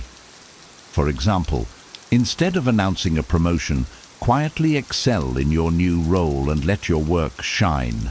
Silence in these moments showcases humility and maturity, earning more respect than words ever could. It reflects the confidence that comes from within, not from external validation. 10. When confronted with rudeness. Rudeness often provokes immediate retaliation, but silence is a powerful counter. The Stoics taught that we cannot control others' behavior, only our reactions. When faced with rudeness, choosing silence disarms the offender and preserves your dignity. For instance, if someone speaks to you disrespectfully in public, responding calmly or not at all shows strength and self-control. Your silence sends a clear message. Their behavior doesn't affect your peace. This response not only diffuses the situation, but also reinforces your emotional resilience, reflecting the wisdom of prioritizing inner calm over unnecessary conflict. 11. When someone asks for secrets. Trust is a cornerstone of strong relationships, and guarding secrets entrusted to you is vital. The Stoics valued integrity and discretion, which silence upholds. For example, if someone asks about a private matter you were told in confidence, holding your tongue shows respect for the trust placed in you. Revealing secrets might bring short-term gratification, but damages your credibility. By staying silent, you demonstrate loyalty and self-control, ensuring that others see you as reliable and honorable. Silence, in this case, becomes a testament to your character and the strength of your principles. 12. when the timing is wrong. Timing is critical when delivering important messages. Speaking at the wrong time can dilute your words or create unnecessary conflict. The Stoics valued patience and understanding, which silence supports. For instance, if a friend is upset, holding your tongue and waiting for them to calm down ensures your message is received more positively. Silence allows you to assess the right moment for impact. By waiting, you show wisdom and respect for the situation, ensuring that your words carry weight when they are most needed. 13. When it's not your business. Stoicism teaches the value of focusing on what you can control, which includes staying out of matters that don't concern you. If a situation doesn't involve you directly, silence is the wisest course of action. For example, if colleagues are debating a sensitive issue unrelated to your role, refraining from input keeps you neutral and focused on your priorities. Engaging in others' business often leads to unnecessary complications. Silence in such moments preserves your peace and demonstrates a clear sense of boundaries, showing others you respect their autonomy. 14. When you're being provoked. Provocation often aims to trigger a reaction, but silence can render such attempts powerless. The Stoics believed that choosing not to be provoked is a form of mastery over oneself. For example, if someone insults you, holding your tongue shows you won't stoop to their level. Your silence denies them control over your emotions and maintains your composure. This calm response not only protects your dignity, but often leaves the provocateur feeling embarrassed. Silence in the face of provocation is a demonstration of strength and restraint, reflecting true self-control. 15. When you're about to complain. Complaints rarely solve problems and often drain energy. The Stoics emphasized gratitude and focusing on what you can control. If you're tempted to complain about a frustrating situation, hold your tongue and channel your energy into finding solutions. For instance, instead of venting about traffic, use the time to listen to an inspiring podcast. Silence allows you to shift from negativity to productivity. Complaints rarely lead to change, but silence can pave the way for thoughtful action, keeping you focused on growth and resilience. 16. When you're unsure of your words.